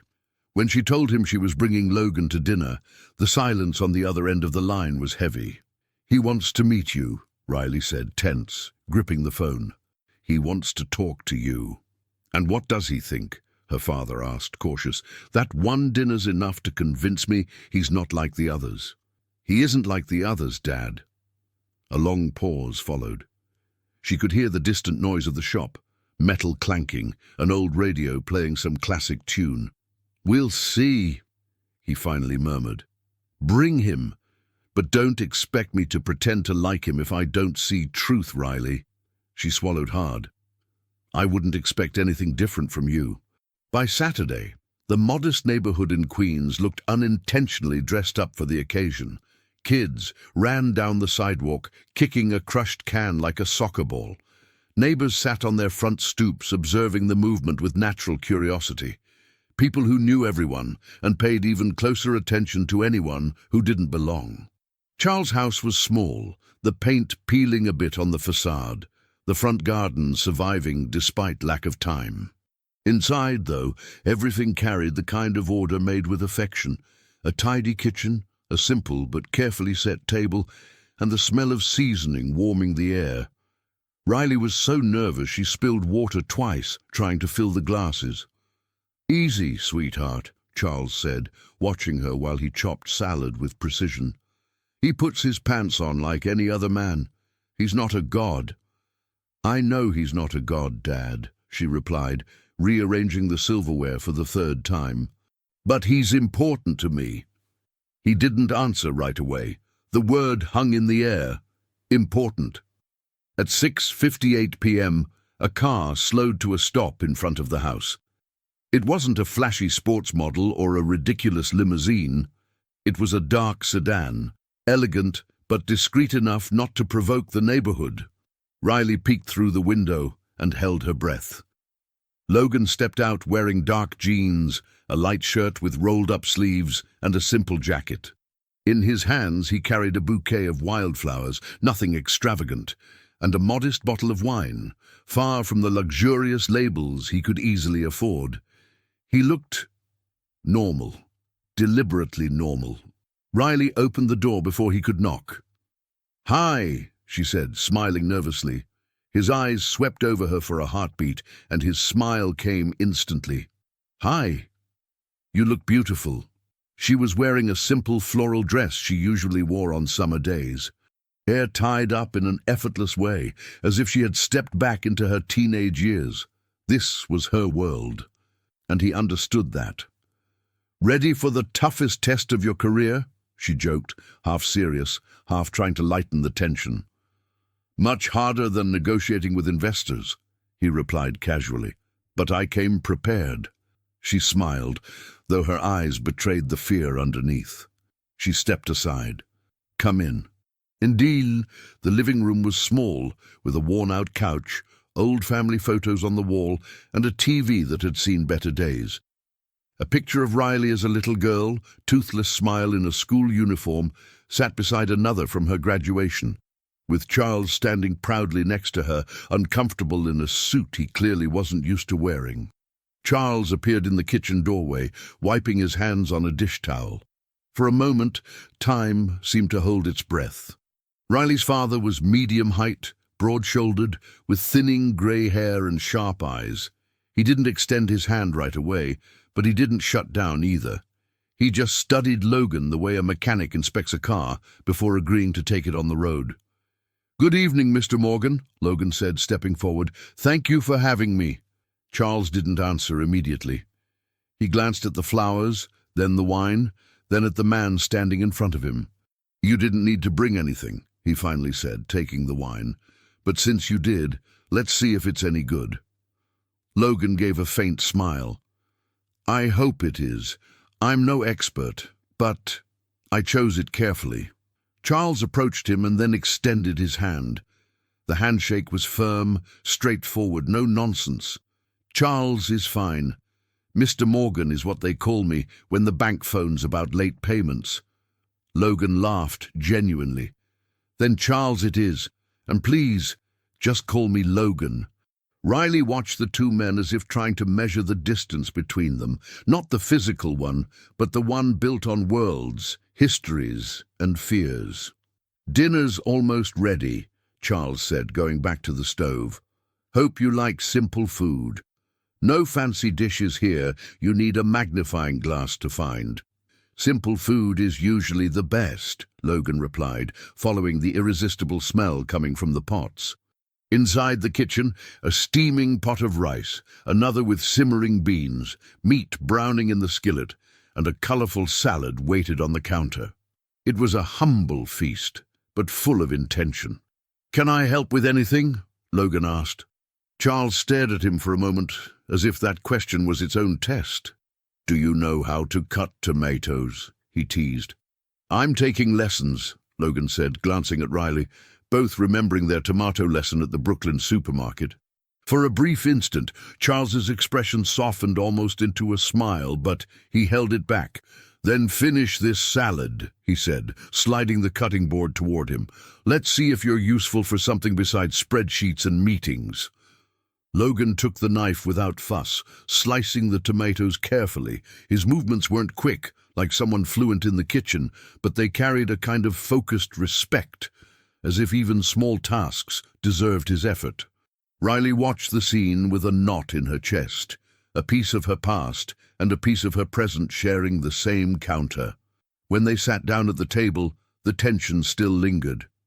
Charles served generous portions, the way he always did on family Sundays. Logan thanked him without pretension. "So," the father began, planting his elbows on the table, "tell me, Logan, what do you want with my daughter?" Riley almost choked on her rice. "Dad!" "What?" he said, eyes fixed on Logan. "You expected me to pretend this question hasn't been eating at me for weeks?" Logan set his silverware down slowly. There was no irritation in his face, just intention. He knew this was the moment. "I want to be honest with you," he said. "The last thing I want is to play with Riley's feelings." "That better be true," Charles muttered, "because if you do, your money won't protect you from me." The air thickened, but Logan didn't retreat. With all, the following Sunday arrived, the way days that change people's lives usually do, without announcement, without fanfare, simply bringing the smell of fresh coffee, the clatter of pots, and a routine that seems ordinary, right up to the moment it stops being. Riley woke up early to help her dad with lunch, just like she'd done since her teenage years.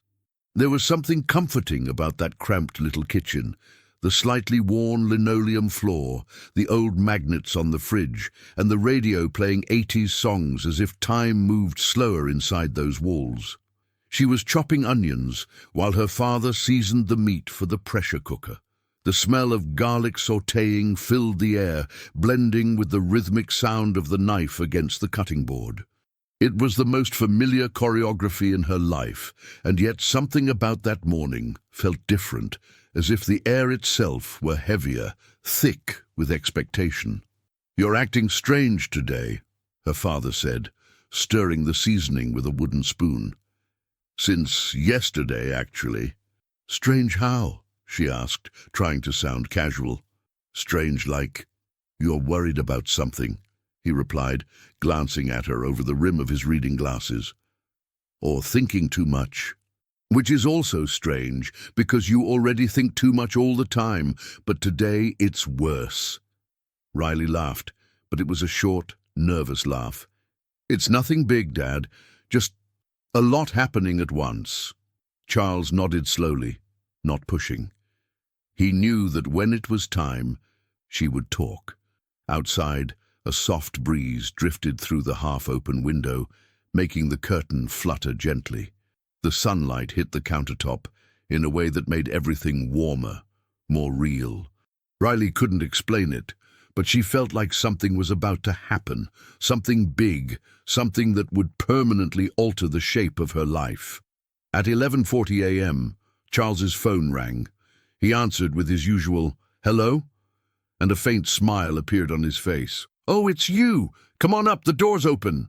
Riley felt a flutter in her stomach without knowing exactly why. A few seconds later, the wooden floor in the living room creaked, and Logan appeared in the kitchen doorway, carrying an apple pie that was clearly store-bought, but just as clearly chosen with care. "Good morning," he said, giving that half-smile he wore when he was a little nervous and trying not to show it. Riley's stomach twisted in a way that had nothing to do with food. Her father came closer and shook Logan's hand, this time with less stiffness and more ease. "You're early today," Charles commented. "Thought you'd only come for lunch, not to help make it." "I like getting here beforehand," Logan replied. "Gives me a chance to be part of things." "Be part of things," Charles repeated with a small, unreadable smile. "That's good." The three of them stayed in the kitchen. Riley stirred the pot of rice, Logan sliced tomatoes for the salad, and to both their surprise, did it much better than the first time, while Charles tasted the beans to see if they were ready. It was a domestic scene, ordinary, almost banal. And maybe that was exactly why it hit Logan so hard. He wasn't used to this kind of simplicity, to this unpolished intimacy. To a father teasing him lightly, to a woman laughing at him as he fumbled with an onion, to a small kitchen filled with the smell of home-cooked food and belonging. Riley watched from a short distance, her heart tightening with a mix of pride, tenderness, and a deep fear of losing all of it. She had never seen someone from his world fit so naturally into hers. Lunch was served around 1 o'clock. The table was small, and the chairs creaked whenever someone shifted. There was fluffy rice, thick beans, just the way her dad liked them, tender meat, roasted potatoes, and the colorful salad Logan had helped prepare. They ate while chatting about everyday things, old neighborhood stories, memories of Riley's mom, a few jokes about the cars Charles hated working on, light laughter that came and went with ease. But every now and then, Logan's gaze lingered on Riley for a little longer than necessary. It wasn't a casual look. It was full of intention, awareness, and decision, a look that made her heart race even though she didn't yet know why. After lunch, Riley and Logan offered to do the dishes. Charles went to the living room, saying he was going to catch the pre-game for a few minutes. As soon as he stepped away, Logan set a plate in the sink, dried his hands on a towel, and turned to face her. For a moment, the world seemed smaller. "You're different today," he said, studying her like he was trying to decode something. "So are you," she replied. He smiled softly, but he didn't say anything else. Not yet. When they were done, Riley went into the living room to grab the tablecloth. But as soon as she walked in, she saw her father sitting on the couch, watching the game preview, and Logan standing in the middle of the room with an oddly focused expression. He looked at her for a second long enough for her life to hold its breath, then turned back to Charles. "Charles," he said, his voice lower than usual, "can I say something before we go?" Her dad picked up the remote and turned off the TV, then turned fully to face him. Riley stopped where she was, not sure if she should sit, leave, watch, or brace herself to faint. Logan took a deep breath, and then it happened. He stood up slowly, walked until he was positioned right between Riley and her father. The silence in that moment was so complete, she could hear the faint clicking sound of the fridge cycling in the kitchen. Then, right there in front of them, Logan slid his hand into his pocket. When he dropped to one knee, Riley's world seemed to dissolve around her. It wasn't a perfectly rehearsed, cinematic kind of kneel. It was a little hesitant, very human, heavy with years of old pain and a courage he'd only recently rediscovered. He knelt on that linoleum floor as if he were kneeling at the most important altar of his life. Riley brought both hands to her mouth, unable to breathe. Logan lifted his eyes to hers, and in that look there was everything: vulnerability, love, fear, gratitude, truth. "Riley," he began, his voice wavering slightly before steadying. "I never imagined my life could change that day in the elevator. You had no idea how deeply that confession hit me, not because of the word you used, but because of the honesty, the courage to be yourself in a world where no one is." Her eyes filled with tears instantly. "You showed me how to live outside what I thought was safety," he went on, taking a breath. "You showed me that real life is in the little things, in the grocery store, on quiet Sundays, in unglamorous conversations. You taught me how to trust again." His hand trembled as he pulled a small blue velvet box from his pocket. Charles sat completely still, watching with a mix of shock and protective tenderness. "I don't want to picture my life without you anymore. And I don't want to try," Logan said, opening the box slowly. A simple, elegant ring caught the light without being flashy. "Riley Morgan, will you marry me? Will you build a life with me even when it's hard? Will you face the world with me even if it doesn't understand us?" Riley's tears fell before she could stop them. "Yes," she whispered, her voice breaking. "Yes, Logan, yes." He smiled and closed his eyes for a heartbeat, like someone receiving something sacred. When he stood up, Charles rose to his feet too, and in a moment no one had really expected, Riley's father stepped forward, laid a hand on Logan's shoulder, and pulled him into a firm hug. "Welcome to the family, son," he said, his voice rough, struggling to hold back emotion. Riley cried even harder. The ring slid onto her finger as if it had always belonged there. And in that moment, in that little kitchen that smelled of rice and beans, with the table still messy and an ordinary afternoon pouring in through the windows, a new family began. But as Riley wrapped her arms around Logan, feeling her heart pounding hard in her chest, a quiet question rose in the back of her mind. If love had been strong enough to bring them this far, would it be strong enough to face everything that came next? Spring arrived in New York with its usual explosion of colors. Just weeks before, the trees had been nothing but bare branches, and now they burst into shades of soft pink and bright green. The wind still carried a shy chill, but it already allowed for light dresses and open windows. It was the kind of season that always seemed to echo new beginnings, too perfect, almost too poetic, not to be part of something greater. And it was in that very season that Riley woke before sunrise. The day, the wedding day. For a few seconds, she lay still, staring at the ceiling, listening only to the sound of her own heart beating faster than usual. There was something surreal about knowing that in just a few hours she would be saying "I do" in front of friends, strangers, family, and her own future. It wasn't just a ritual, it was a living, pulsing decision that touched everything she had been up until now. The New York apartment where she had spent the last few nights was quiet, but on the table sat a bouquet of fresh flowers, a gift from Logan, left long before she woke. "For when you open your eyes, Elle." She smiled, and warmth bloomed in her chest in a way no winter could ever undo. The ceremony venue was a private garden on the border between Manhattan and Queens, a symbolic choice they had made without even needing to discuss it. It was the exact point where his world and hers could meet without colliding. The space had been decorated with elegance, but no excess.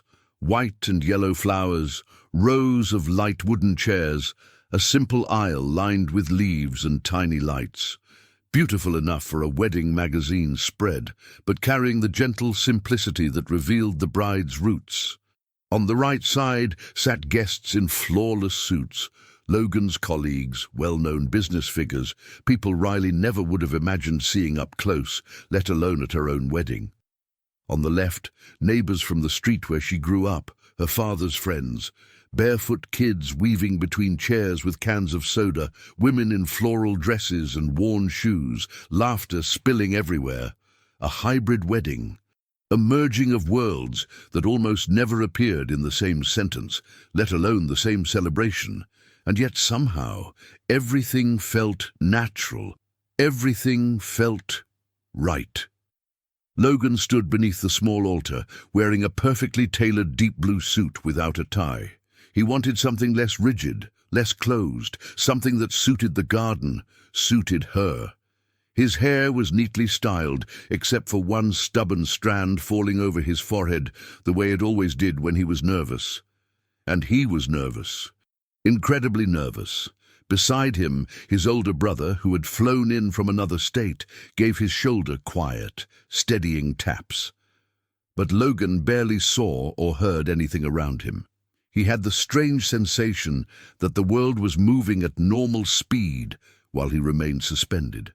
Then the music began, and the entire world seemed to stop. At the end of the aisle appeared Riley and her father. The flowers swayed gently with the breeze. Her dress, simple, elegant, white with delicate lace details, looked as though it had been made not just for her body, but for who she had become. Her hair was pulled into a soft bun, a few loose strands framing her face with effortless beauty.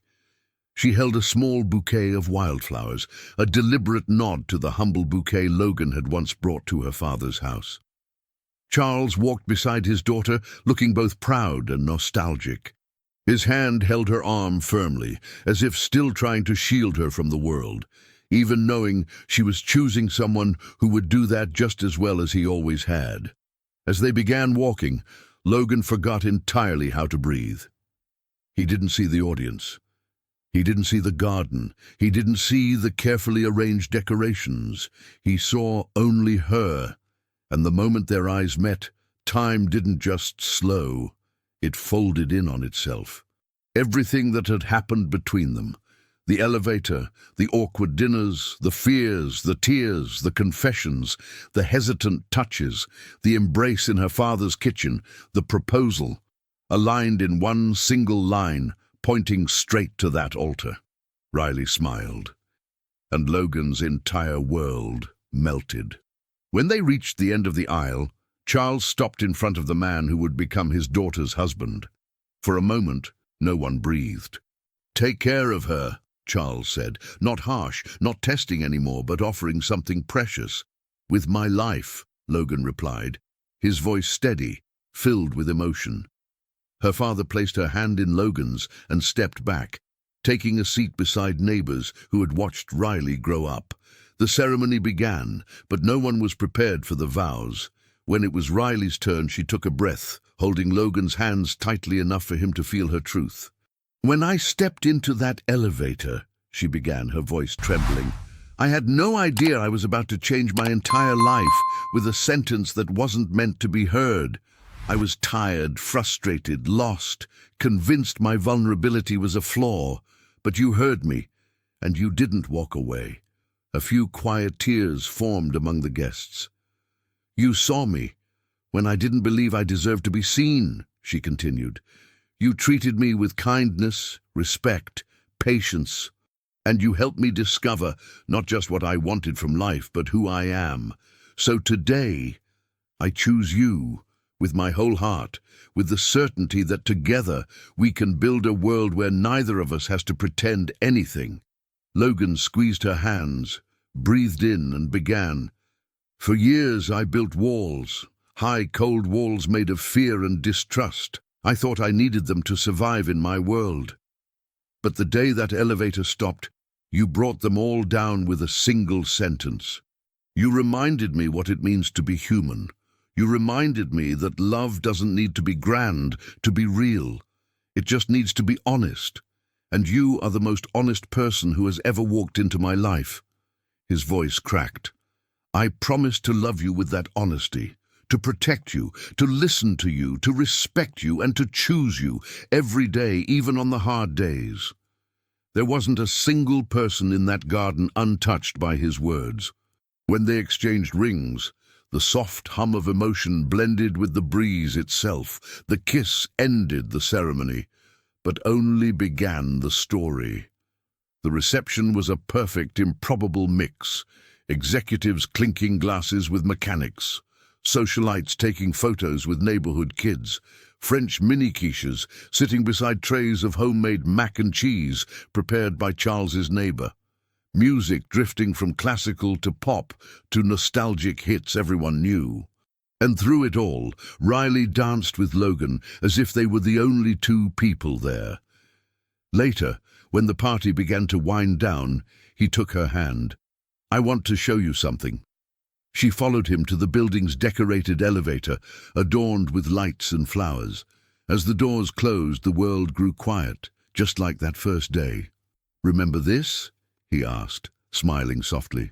Riley laughed, emotional. How could I forget? He stepped closer, touching her face gently. This elevator was the beginning of everything, he said, and I still think that breakdown was the best thing that ever happened to me. She rested her forehead against his, heart pounding. And my confession was the worst, and best thing I ever did. He laughed. The best, without a doubt. The doors opened onto a private floor, reserved just for them. A new story began there, not perfect, not easy, but true. And as they stepped out of the elevator for the first time as husband and wife, a soft, almost poetic question seemed to linger in the air. If an entire life can change between two floors, what else might destiny still have in store for them? In the end, as night fell over New York and silence wrapped itself around the newly married couple, it became clear that nothing in their story had been a coincidence. Two worlds that were never meant to meet ended up recognizing each other in what is most human: fear, courage, and the longing to be truly seen. And as they walked side by side out of the elevator that had changed everything, a soft feeling lingered in the air, as if destiny were only beginning to write the rest. Maybe deep down, this story is also about us. What do we do when we finally find someone who sees us completely? If this story touched you in any way, leave a like, subscribe, and tell us in the comments where you're listening from. Your support keeps alive the stories that remind us what truly matters.